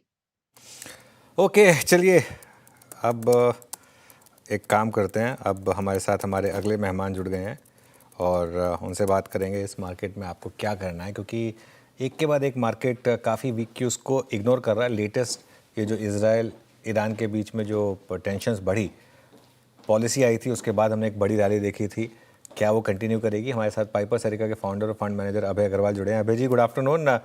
बताइए, क्या मार्केट में इस समय अब हर डिप को बाय किया जाए? क्या ये मार्केट अब स्ट्रेंथ दिखा रही है? क्या ये मार्केट तैयार है ऑल टाइम हाई की तरफ जाने के लिए? गुड आफ्टरनून अनुज। जो मैं नोटिस कर रहा हूँ, पिछली बार भी बात करी थी हमने कि मार्केट में इस समय फंडामेंटली और टेक्निकली दोनों तरीके से काफी स्ट्रेंथ है। फंडामेंटली जो मैनेजमेंट कमेंट्री रही, पिछले क्वार्टर के रिजल्ट्स रहे, जिस तरह से ये क्वार्टर जा रहा है, both domestic consumption largely pockets में वीकनेस होगी, बट ओवरऑल मैं कहूँगा बेटर देन लास्ट क्वार्टर है। और रॉ मटेरियल प्राइस इन्फ्लेशन नहीं है, तो मार्जिन्स भी प्रोटेक्टेड हैं। डोमेस्टिक कंजम्पशन अच्छी है। तो फंडामेंटली एक बहुत बड़ी ये सिचुएशन बन रही है कि जो करंट क्वार्टर के रिजल्ट्स आएंगे वो उम्मीद से बेहतर होंगे ओवरऑल। और जिस तरह हमने देखा टुवर्ड्स द फैग एंड के जो रिजल्ट्स आए थे पिछले क्वार्टर में, काफी अपग्रेड्स थे, तो मुझे लगता है कि वो एक सिलसिला बनेगा। दूसरी तरफ इंटरेस्ट रेट्स कम हो रहे हैं, लिक्विडिटी भरपूर है अभी सिस्टम में और बढ़ रही है। तो हर तरह से देखें, मैक्रो में जो रिसीवेबल्स है, जो रिसीट्स हैं गवर्नमेंट की, गवर्नमेंट के फाइनेंसेस इन ऑर्डर हैं, तो एक बड़ा ही स्ट्रॉन्ग पोजीशन है फंडामेंटली। और दूसरी तरफ टेक्निकली हम कंटिन्यूअसली क्लोज देख रहे हैं, पॉजिटिव एफपीआईज के भी और डीआईआईज के भी। उसमें कोई बड़ा सेल ऑफ नहीं है या इसका कोई खतरा भी नहीं है, क्योंकि अभी भी लोग ढूंढ रहे हैं अपॉर्चुनिटीज इन्वेस्ट करने की। तो मेरा ये मानना है कि फंडामेंटली और टेक्निकली मार्केट काफी स्ट्रांग है। कुछ ऐसे दिन होंगे जहां वॉलेटिलिटी आपको दिखेगी, प्रॉफिट बुकिंग दिखेगी, पर अगर मैं रेस्ट ऑफ द ईयर की बात करूं तो मेरी ये उम्मीद है कि ये मार्केट अगले 6 महीने में डेफिनेटली न्यू हाई बनाएगा। अगले 6 महीने में न्यू हाई लगाएगी ये मार्केट। इसे लीड क्या करेगा अभय जी? और लीड क्या करेगा से मेरा सवाल था कि मैं सेक्टर स्पेसिफिक नहीं हो रहा हूँ, हम कुछ देर में बात करेंगे। क्या एफआई के फ्लोज भी वापस लौटेंगे या उनकी एब्सेंस के बावजूद मार्केट ऑल टाइम हाई लगाएगा? क्या डीआईआई फ्लोज ही काफ़ी है मार्केट को ऑल टाइम हाई तक ले जाने के लिए? जी अनुज, जिस तरह से फॉरेन इन्वेस्टर्स के साथ डिस्कशंस हैं, और अभी मैं जा रहा हूं अगले हफ्ते यूके 2 हफ्ते के लिए, और वहां पे फिर मुलाकात होगी ऐसे इन्वेस्टर्स के साथ जो 10-15 साल के व्यू के साथ किसी मार्केट में इन्वेस्ट करते हैं, शॉर्ट टर्म ट्रेडर्स नहीं है। और काफी इंटरेस्ट है उसमें उनके लिए, उनके मन में इंडिया के लिए एलोकेशन बढ़ाने के लिए। तो मुझे लगता है कि जो एफपीआईज का पैसा है, स्पेशली उस तरह के एफपीआईज है जो लॉन्ग टर्म इन्वेस्टर्स हैं, वॉलेटिलिटी से घबराते नहीं है, उनका पैसा मुझे पूरी उम्मीद है आएगा। और वो मार्केट टाइम नहीं करते हैं ज्यादा, मतलब उनको इससे फर्क नहीं पड़ता है कि निफ्टी 24,000 पे है, 25,000 पे है, या 22,000 पे है, या 20,000 पे है। अगर उनका एलोकेशन का डिसीजन है, अगर एलोकेट करेंगे तो वो पैसा आता रहेगा। तो मुझे लगता है कि अगले 6 महीने में जैसे हमारी कॉर्पोरेट अर्निंग्स बढ़ती हैं, कमेंट्री इंप्रूव होती है, दूसरे जो देश हैं वो जियोपॉलिटिकल इश्यूज से जूझ रहे हैं। तो उस इन्वायरमेंट में इंडिया में फॉरेन कैपिटल का आना एक बड़ी नेचुरल चीज है। और जस्ट बिकॉज एक हमने पिछले साल सेल ऑफ देखा था, हमको ये नहीं समझना चाहिए कि वो वैसा ही रहेगा, क्योंकि डोमेस्टिक कैपिटल, फॉरेन कैपिटल दोनों अर्निंग्स को, ग्रोथ को चेस कर रही हैं। तो मुझे लगता है कि एफपीआईज के जो फ्लोज हैं वो लीड करेंगे डीआईज के फ्लोज को रेस्ट ऑफ द ईयर के लिए। अच्छा भाई जी, नमस्कार, वीरेंद्र बोल रहा हूँ। और जब आपकी यात्रा है, आप उनसे मिलेंगे और पैसा लगाने को मान गए, 10 स्टॉक कौन से होंगे वो जिन पे आप उनका पैसा लगवाएंगे? ये तो मैं उन्हें बताने जा रहा हूँ वीरेंद्र। पर हमें बताइए पहले, क्या दिक्कत की बात है? नहीं, देखिए, मॉडल पोर्टफोलियो हमारा पब्लिक डोमेन में है। जो ओवरवेट है, मैं बताता भी रहता हूँ, फार्मा है जो हमारा ओवरवेट है पिछले 2 साल से। बैंकिंग, फाइनेंशियल सर्विसेज, स्पेशली छोटे बैंक्स में, एनबीएफसीज में हमने 22% एलोकेशन किया है 2 साल के बाद। 2 साल तक लिटरली बैंकिंग, फाइनेंशियल सर्विसेज में हमारा 0 वेटेज था। तो बहुत समय के बाद फाइनेंशियल सर्विसेज में ओवरवेट किया है पिछले 2 महीने से हमने।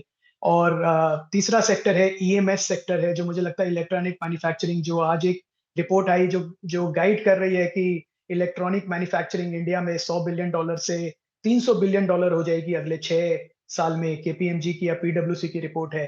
तो आई थिंक ये बड़े मैक्रो ट्रेंड्स हैं वीरेंद्र, जो बहुत इजीली प्ले आउट हो रहे हैं।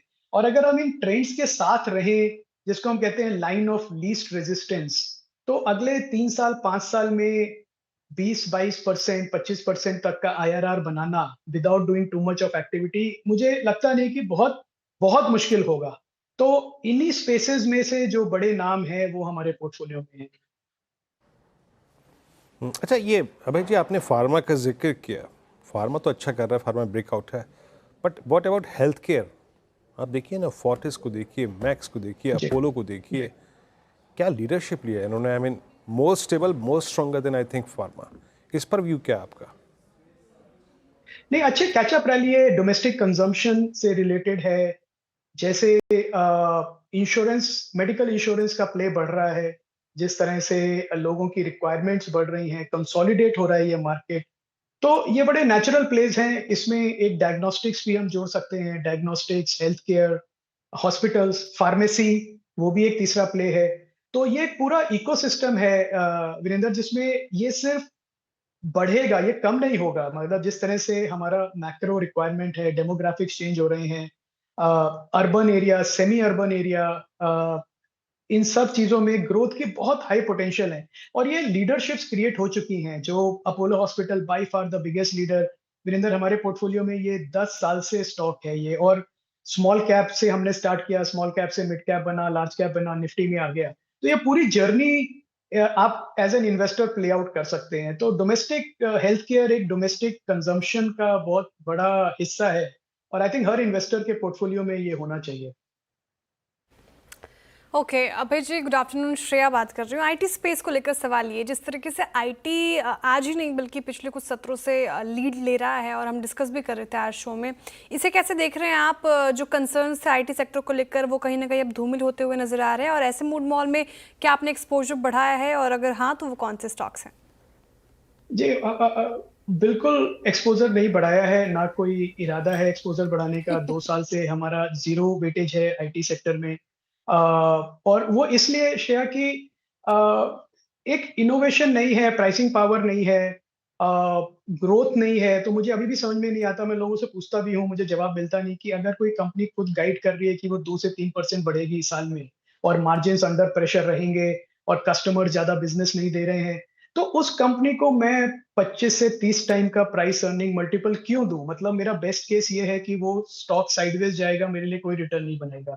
तो मुझे लगता है इंडिया में आईटी सर्विसेज को छोड़ के बहुत अच्छी अपॉर्चुनिटीज हैं इन्वेस्टर्स के लिए।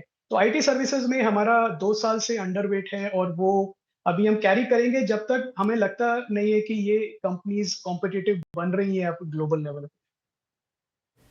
ओके, अच्छा, कैपिटल मार्केट से रिलेटेड प्लेस में आप क्या व्यू रखेंगे? यहाँ जिस तरीके के मूव्स रहे हैं, इसके बाद आपका क्या नज़रिया रहेगा? जी अनुज, कैपिटल मार्केट में थोड़ा एक डिसअपॉइंटिंग रहा है, क्योंकि एक आप सोचें कि ग्रोथ इतना अच्छा है, इकोनॉमी को ग्रो करना है, तो कैपिटल गुड्स भी बढ़ेंगे, होना चाहिए। पर आई थिंक एक गवर्नमेंट कैपेक्स को छोड़ दें तो प्राइवेट कैपेक्स अभी भी बड़ी तरीके से किक स्टार्ट नहीं हुआ है, और उसकी वजह से जब कंपनीज की गाइडेंस अच्छी है पर वो नंबर्स में, ऑर्डर्स में ट्रांसलेट हो नहीं रही है, तो इन्वेस्टर्स को थोड़ा पेशेंस रखना पड़ेगा। मुझे नहीं लगता कि ये सेक्टर ऐसा सेक्टर है जिसमें सडनली मूव आएगा और ये 30-40% की रिटर्न दे देगा अगले साल भर में। तो पेशेंटली इन्वेस्टर्स को अच्छे नाम रखने पड़ेंगे, पर क्विक रिटर्न्स की एक्सपेक्टेशन नहीं करनी चाहिए कैपिटल गुड सेक्टर से इस समय।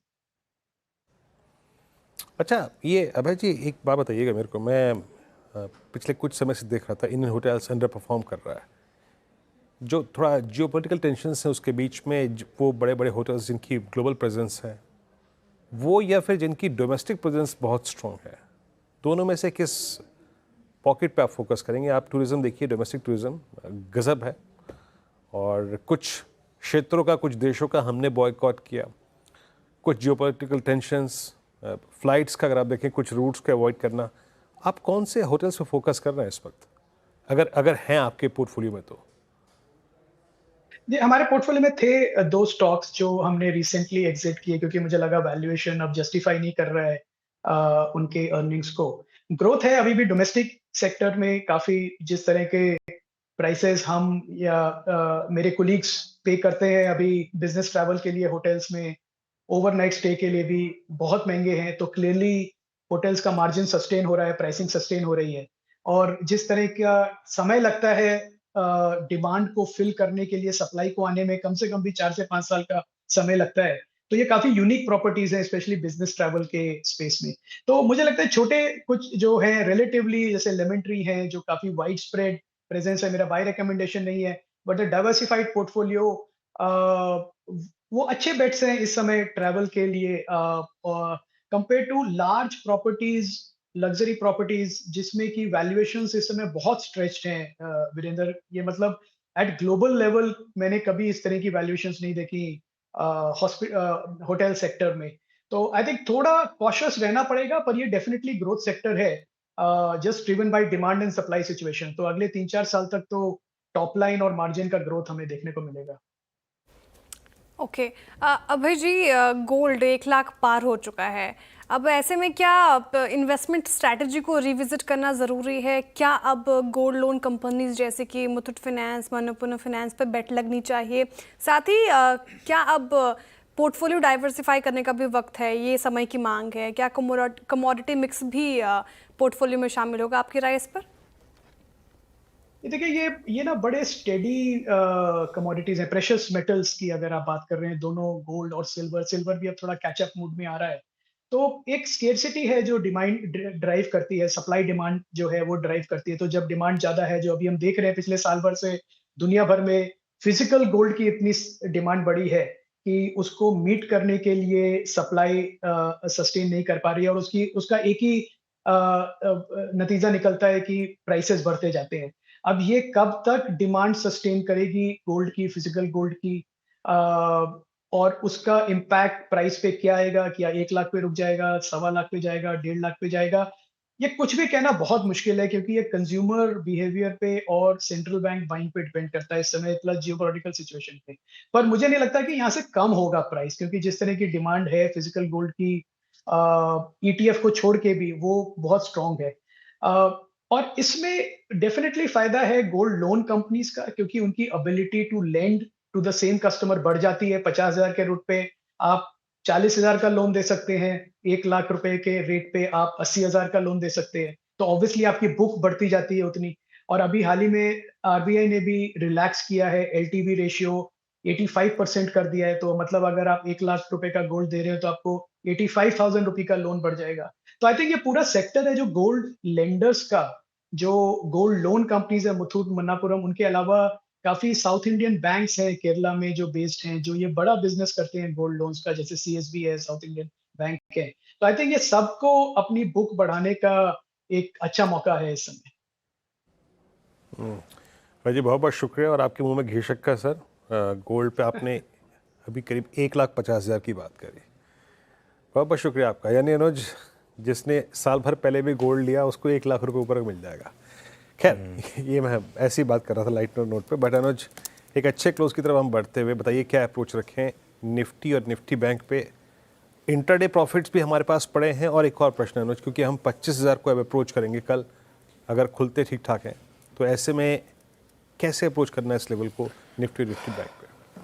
बिल्कुल वीरू, अच्छा इससे पहले मैं इस पर आऊँ, इससे पहले एक बड़ी खबर आ रही है। इंडिगो के प्रमोटर ने वो स्टेक सेल न्यूज़ को डिनाई किया। देखिए आज भी सुबह हम बात कर रहे थे कि ये आज मैं आपको कह रहा था कि इंडिगो यहाँ से बहुत अच्छी पोजीशन में है, और अगर ये वाला ओवरहैंग हट गया, अगर वो डिनाई कर रहे हैं ये वाला ओवरहैंग हट गया, तो मुझे लग रहा है कि ये स्टॉक वापस शायद अपने 52 वीक हाई पर जाएगा। फ्लैश करिए उसको फटाफट। चलिए अब स्ट्रैटेजी पर आते हैं। देखिए स्ट्रैटेजी मेरी सिंपल है इस समय मार्केट में कि आप अपनी पोजीशन को कैरी करें, लॉन्ग पोजीशन को। हाँ, एक चीज़ अगर आप चाहें तो कर सकते हैं, मंथ एंड की 25,200 की कॉल, जहाँ पर आपका सबसे बड़ा रेजिस्टेंस है, आई थिंक उसको अगर आप बेचें, 150 रुपये करीब उसका प्रीमियम चल रहा है, तो वो आपको एक हेज करेगी थोड़ा सा। ये आई थिंक मेरे ख्याल से एक स्ट्रैटेजी हो सकती है। अच्छा, ये अपने इंडिविजुअल स्टॉक्स में जो लॉन्ग पोजीशंस हैं उन्हें भी आप कैरी करें, और अगर कल बाई चांस गैप डाउन हो, जैसा आज इंडिविजुअल स्टॉक्स में हुआ मिड कैप्स में, तो उनको ऐड करने के लिए तैयार रहें। मैं बस एक चीज़ ऐड कर देता हूँ, ये बाज़ार चलने को तैयार है, लेकिन इन सब में मैं एक प्रीमाइज़ ले रहा हूँ कि क्रूड 75 के ऊपर नहीं जाएगा।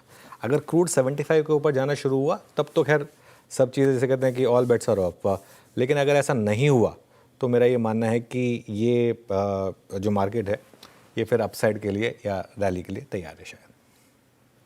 ओके, तो फिलहाल ये स्ट्रैटेजी अब डीलिंग रूम चेक लेते हैं। यतिन जी बताइए, डीलर्स किन शेयर्स पे फोकस कर रहे हैं? ये देखिए 2 स्टॉक्स आज फोकस में है। सबसे पहले बायोकॉन, और यहाँ मनी कंट्रोल की न्यूज़ रिपोर्ट सजेस्ट कर रही है कि 4,500 करोड़ कंपनी किसी भी वक्त QIP के जरिए जुटा सकती है। एक बड़ा डेट लेवल है कंपनी के अंदर, तो QIP के जरिए शायद यहाँ डेट कम होता हुआ नजर पड़े। और आज ट्रैक्शन भी देखने को मिल रहा है काफ़ी सारे HNI डेस्क पे। इनफैक्ट डीलर्स 365-70 तक के टारगेट्स के लिए यहाँ BTHT की एडवाइस दे रहे हैं। इसके अलावा एशियन पेंट्स और सुबह यहाँ ब्लॉक डील भी हुई, और डीलर्स के हिसाब से जिस प्रेमाइस में क्रूड चल रहा है और जिस प्रेमाइस में यहाँ सेलिंग खत्म हो गई है, तो कहीं ना कहीं यहाँ से 2270-2280 तक के जून फ्यूचर्स के टारगेट्स आ सकते हैं। शॉर्ट कवरिंग देखने को मिल रही है क्योंकि ओपन इंटरेस्ट लगभग 2% घटा है, तो ये भी एक काउंटर है जहाँ डीलर्स BTHT की एडवाइस दे रहे हैं। ओके, डीलर्स BTHT की एडवाइस दे रहे हैं। डीलर्स इंडिगो पे नहीं कह रहे यतिन BTHT करने को? एक्चुअली सुबह गैप अप हो गया, क्रूड में कोई टाइप का आपको मोमेंटम नहीं दिख रहा है। और क्लियरली ये न्यूज़ जो उन्होंने काफ़ी सिलेक्ट जर्नलिस्ट को भेजी है, जो प्रेस रिलीज के माध्यम से, उसमें मुझे लगता है कि ये जो ब्लॉक डील की न्यूज़ थी और एक ओवरहैंग बना हुआ था, वो कहीं ना कहीं अब पीछे है हमारे। और जैसे कि आपने कहा, उसके बाद भी स्टॉक में एक अच्छा मोमेंटम है, तो 5400 के करीब अब स्टॉक देखने को मिल रहा है, और करीब करीब 30 से 40 रुपये तेज़ी इस स्टेटमेंट के बाद, जहां प्रमोटर्स इंडिगो जो भाटिया फैमिली है वो भी अब डिनाई कर रही है कि किसी प्रकार के स्टेक सेल की योजना नहीं है। बिल्कुल, तो ये इस समय भाटिया फैमिली की तरफ से एक डिनायल आता हुआ कि किसी तरीके की स्टेक सेल वो नहीं करना चाहते हैं। ये एक इम्पॉर्टेंट ट्रिगर है यहाँ पर। एक बार इंडिगो का जरा एक हफ्ते का या 15 दिन का चार्ट लेकर आइए। क्यों आई थिंक सुबह भी मैंने इस पर बात की थी वीरू, और सुबह भी मैंने इसको बिग स्टॉक्स में क्यों लिया था, क्योंकि मेरे ख्याल से इंडिगो के पास अब इंग्रेडिएंट्स इन प्लेस हैं वापस ऑल टाइम हाई पर जाने के लिए। जो 5700 के करीब का लेवल था उसको वापस क्रॉस करने के लिए, क्योंकि हर बार इसमें यही होता आया है। गंगवाल फैमिली स्टेक बेच रही है, वो पता है, वो अब वो तो 150 दिन का लॉकअप हो गया है वहाँ पर। लेकिन ये जो अनफॉर्चुनेट एक्सीडेंट हुआ एयर इंडिया का, आई थिंक उसके बाद क्लियरली वैसे ही इंडिगो बहुत स्ट्रॉन्ग पोजीशन में, मुझे लग रहा है कि आगे जाते हुए भी लोग थोड़ा सा इनका मार्केट शेयर बढ़ेगा आगे जाते हुए। और क्रूड का वापस नीचे आना, और अगर ये वॉर और आगे नहीं बढ़ी, और पिछली बार भी जब जियोपॉलिटिकल रीज़न की वजह से अगर वो जब गिरा था स्टॉक, तो वो सबसे बेहतरीन मौका रहा था लॉन्ग टर्म इन्वेस्टर्स के लिए। मुझे लग रहा है इस बार भी वही कहानी रिपीट होगी, और ये एक डिनायल आ गया, ये बहुत स्ट्रॉन्ग डिनायल है। ये मेरे ख्याल से एक जो ओवरहैंग था इसको हटाएगा। हाँ, बस ये है कि अब आप चेस करना चाहते हैं या नहीं करना चाहते हैं इसको अलग बात है, लेकिन जैसे हम बात लगातार करते आए हैं कि ये एक ऐसा स्टॉक है जिसे आप हर डिप पर बाय करेंगे तो नॉर्मली आपने पैसा बनाया है यहाँ पर। जी हाँ, इंटरक्लेवेशन आपके स्क्रीन पे इस न्यूज़ फ्लो के बाद कमांडिंग पोर्शन में 5401 डी हाई पर आके ट्रेड करता हुआ। चलिए अब एक काम करते हैं, BTHT ट्रेड्स पिक कर लेते हैं। राजेश पालवे जी, आपका ट्रेड कल मॉर्निंग के लिए, ट्यूसडे के लिए? तो वीरेंद्र जी, टीवीएस मोटर पे नजर है। स्टॉक डे हाई की तरफ बंद होते हुए दिख रहा है। अगर इसका ओवरऑल सेटअप देखें तो डेली चार्ट पे स्टॉक एक फॉलिंग चैनल को अब निगोशिएट करते हुए दिख रहा है। हमें लगता है एक अच्छे ब्रेकआउट की तैयारी यहाँ पे होते हुए दिख रही है। टीवीएस मोटर फ्यूचर बाय किए जा सकते हैं अपसाइड के टारगेट के लिए 2830 के अपसाइड के टारगेट के लिए। डाउन साइड में स्टॉप लॉस होगा 2780 के आसपास। टीवीएस मोटर में खरीदारी की राय पालवे जी की तरफ से आती हुई। अमित जी, आप बताइए, आप क्या कैरी कर रहे हैं कल के लिए?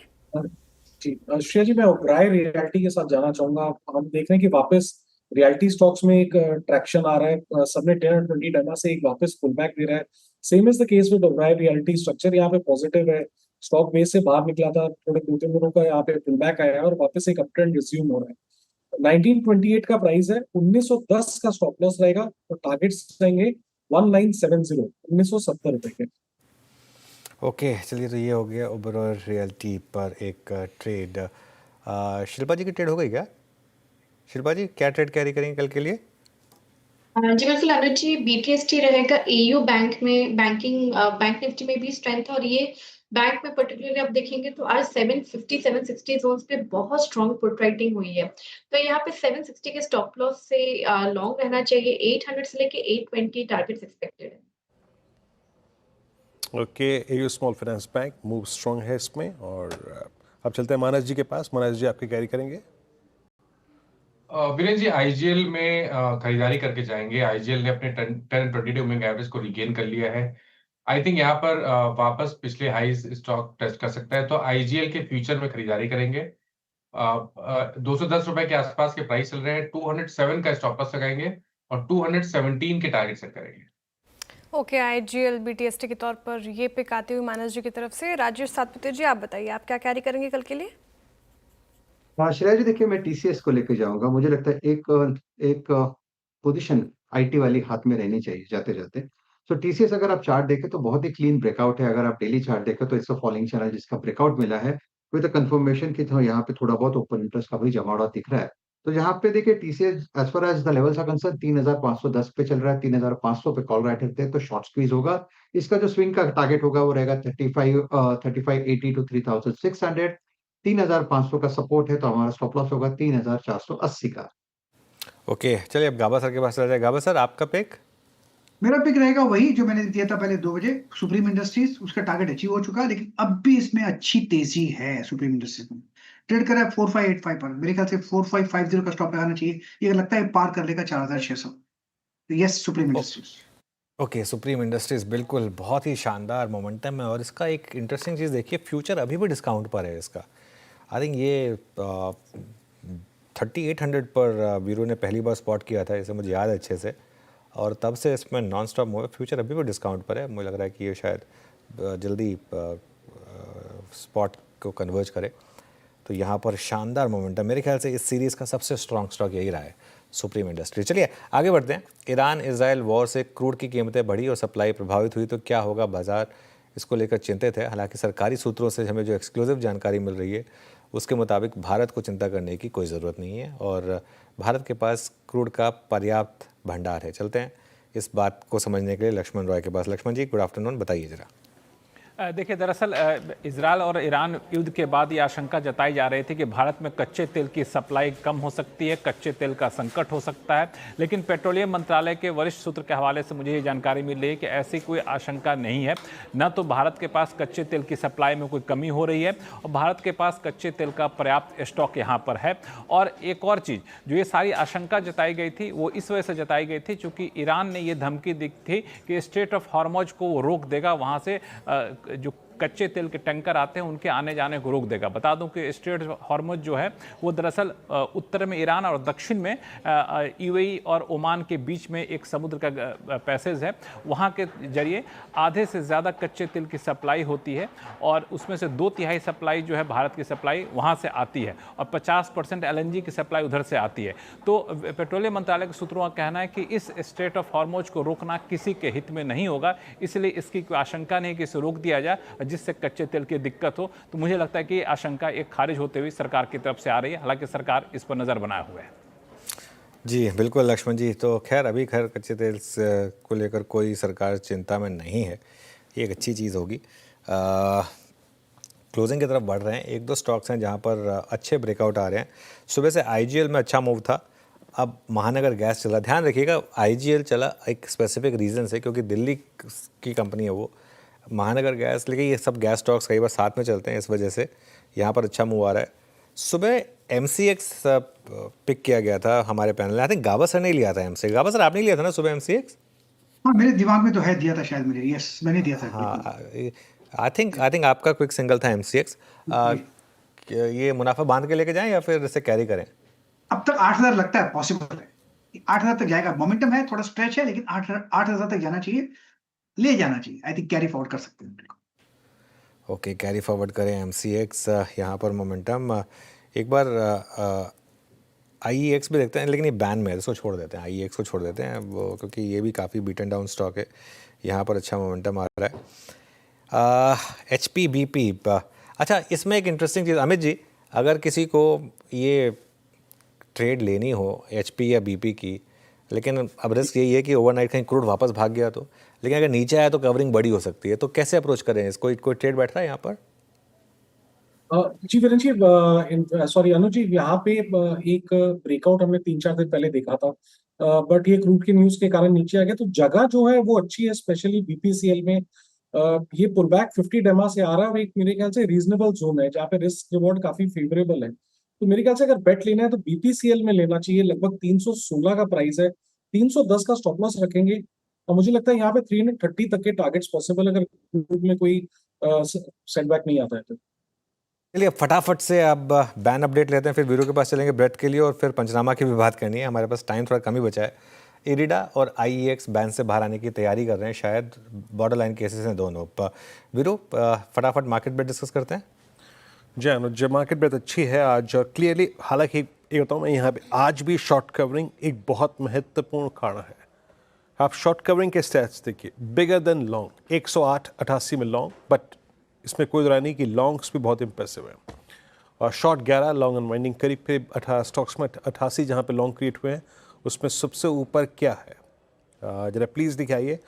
उसमें IGL, सुप्रीम इंडस्ट्रीज़, क्या गजब का मूव रहा। KPIT tech, mid cap IT में above 200 day exponential, Max Financial all time high. Hindustan Copper में स्ट्रॉन्ग मूव था। PI इंडस्ट्रीज लीडर आज का, लेकिन इसके पीछे एक बड़ा कारण था short covering. MGL short covering, CAMS short covering, GMR Airports, Aditya Birla Capital. उसके बाद जहां पे आज शॉर्टिंग हुई उसमें Tata Motors, Mazagon Dock, Hindustan Zinc, BSC और यूनो मिंडा। और लास्ट काउंटर जहां पे आज शॉर्ट ये लॉन्ग अनवाइंडिंग हुई, प्रॉफिट्स कैश में कन्वर्ट हुए। HFCL, RBL, Manappuram finance, page industries और डॉक्टर रेड्डीज। अनुज बिल्कुल, चलिए अब फटाफट से पंचनामा का टीजर लेकर आते हैं। श्रेया बताइए आज के सवाल। जी, कल फ्राइडे जब मार्केट ने थोड़ा रिवर्सल साइन दिखाने की कोशिश की थी तो रियल्टी स्पेस में मूव आया था और उसी से अब सवाल आ रहे हैं। गोदरेज प्रॉपर्टीज आज देखिए रियल्टी स्पेस यहाँ पे भी 1.5% की तेज़ी आपको देखने को मिलेगी सिंटेक्स में, और 1.5% से ज़्यादा चढ़कर गोदरेज प्रॉपर्टीज़ डे हाई के आसपास क्लोज होने की तैयारी कर रहा है। गोदरेज प्रॉपर्टीज़ इनके पोर्टफोलियो में और अच्छे खासे प्रॉफिट में बैठे हैं। आप करना क्या चाहिए इनको यहाँ से? नहीं, बने रहें। आई थिंक इसकी हमने पहले ही बात की थी श्रेया, अगर आपको याद हो तब ये 2100 पे था और मेरा एक फर्म व्यू था कि एक बहुत स्ट्रॉन्ग स्टॉक्स में से एक है, तो इसके लिए विदाउट अ डाउट इसमें बने रहें, कोई डाउट ही नहीं है इसमें। और एक स्टॉक जो वीरेंद्र जी भी चर्चा करते हैं, इस पे सवाल है इंडियन होटल्स पे। रिपोर्ट भी आई थी आज काफ़ी बुलिश सारी ब्रोकरेजेस, और जिस तरीके से इस पूरे सेक्टर में डिमांड हमें देखने को मिल रही है, इस लिहाज से होल्ड रहेगा ये स्टॉक? होल्ड रहेगा, और मेरे ख्याल से डिप्स पर ऐड भी रहेगा, क्योंकि अच्छा मैं आपको बताता हूँ, अब आप देखिए श्लॉस बैंगलोर या होटल जो द लीला करके जो इसका सिंबल था, अब देखिए वो कहाँ पर है और क्या प्राइस पर IPO आया था उसके मुकाबले, और यही हमने बात भी की थी, वो 400 पर आ गया है। और ये स्टॉक में अच्छा मोमेंटम है, एक बार लेकर आइए द लीला या श्लॉस। हाँ ये देखिए ये 400 पर आ गया है ना। तो ये मार्केट अपने आप आपको चीज़ें बता देता है, किसी के कहने से थोड़ा ना होता है, किसी के कहने से कोई IPO थोड़ा ना ख़राब हो जाता है, वो तो मार्केट आपको बता रहा है। खैर एनीवे, सवाल आपका लीला पर, इस पर होटल इंडियन होटल्स पर था, विदाउट अ डाउट मेरे ख्याल से इसमें भी आप बने रहें तो ये भी रहेगा। चलिए अब एक काम करते हैं, इस क्लोजिंग को समझने के लिए वॉल पर चलते हैं। अच्छी क्लोज रही मार्केट की, क्लोज लेकर आइए। 230 पॉइंट ऊपर थे हम 24,950 पर, यानी कि 1% का पॉजिटिव मूव। बैंक निफ्टी देखिए क्या शानदार मोमेंटम था, 456 पॉइंट ऊपर था, लो से अच्छी रिकवरी। आज फिर से निफ्टी आईटी ने लीड किया 1.5% ऊपर 39,070 पर निफ्टी आईटी। इसके अलावा मिड कैप इंडेक्स देखिए करीब करीब 1% ऊपर रहा। स्मॉल कैप इंडेक्स ये भी करीब करीब 1% ऊपर आपको ट्रेड करता हुआ दिखाई देगा। एडवांस डिक्लाइन देखिए आप, 1382 बढ़ने वाले शेयर थे, 1268 गिरने वाले शेयर आपको दिखाई दिए। चलिए, तो ये कुल मिलाकर आज का overall market bread. Sectoral heat map देखते हैं एक बार जरा, और सेक्टोरल हीट मैप में देखिए क्लियरली आईटी तो स्टैंड आउट कर ही रहा है, 1.5% ऊपर था। उसके अलावा रियल एस्टेट 1.3% ये ऊपर था। बैंक निफ्टी, फाइनेंशियल्स ये भी ऊपर थे। पीएसयू बैंक ने थोड़ा अंडर परफॉर्म किया। कैपिटल मार्केट और डिफेंस, दो सेक्टर्स जहां अच्छा मोमेंटम रहा है, यहाँ पर बाइंग थी, मेटल्स में बाइंग थी, और उसके अलावा ऑयल एंड गैस में बाइंग थी। इंडिया विक्स कूल ऑफ हुआ, वापस 15 के नीचे आया, तो ये एक अच्छा साइन था मार्केट के लिए। चलिए ज़रा निफ्टी का हीट मैप देखते हैं। अब सबसे ऊपर HDFC लाइफ 2.5% ऊपर, क्या मोमेंटम है इस समय इंश्योरेंस स्टॉक्स में। और उसके साथ साथ SBI लाइफ नंबर 2 पर रहा 2.5% ऊपर, तो दोनों इंश्योरेंस स्टॉक्स आपके 2.5% के करीब ऊपर थे। उसके अलावा BEL ये भी 2.5% के अपमूव के साथ, UltraTech Cement, ONGC, Kotak, Apollo Hospitals, JSW Steel, Cipla, ये कुछ और स्टॉक्स थे। TCS, Shriram Finance, HCL tech, Infosys, ITC, Tata Steel, Asian Paints. 224 point Nifty ऊपर था, तो obviously contribution across the board था। मारुति से अच्छा कंट्रीब्यूशन मिला, लार्सन एंड ट्यूब्रो से अच्छा कंट्रीब्यूशन मिला। नीचे क्या था, टाटा मोटर्स। एक्चुअली अगर देखा जाए तो एक यही था जहां पर थोड़ी सी डिक्लाइन थी, करीब करीब 0.4% नीचे था। डे लो से थोड़ा रिकवर जरूर हुआ। डॉक्टर रेड्डीज और सन फार्मा यहाँ पर भी थोड़ी सी आज आपको डिक्लाइन देखने को मिली। हालांकि सन फार्मा डे लो से रिकवरी के साथ बंद हुआ, लेकिन सस्टेन नहीं कर पाया हायर लेवल पर। अदानी पोर्ट्स और जियोफिन और दो स्टॉक थे जहाँ पर हल्की सी आपको गिरावट देखने को मिली। लेकिन कुल मिलाकर यही कहना हुआ कि मार्केट के लिए आज एक शानदार दिन, और एक चीज़ को रीअफर्म करता हुआ कि वॉर से रिलेटेड मूवमेंट में अगर आप 1-2 दिन के मूव के बाद थोड़ा सा हिम्मत करें बाय करने की, तो नॉर्मली मार्केट आपको पैसा बना कर देता है।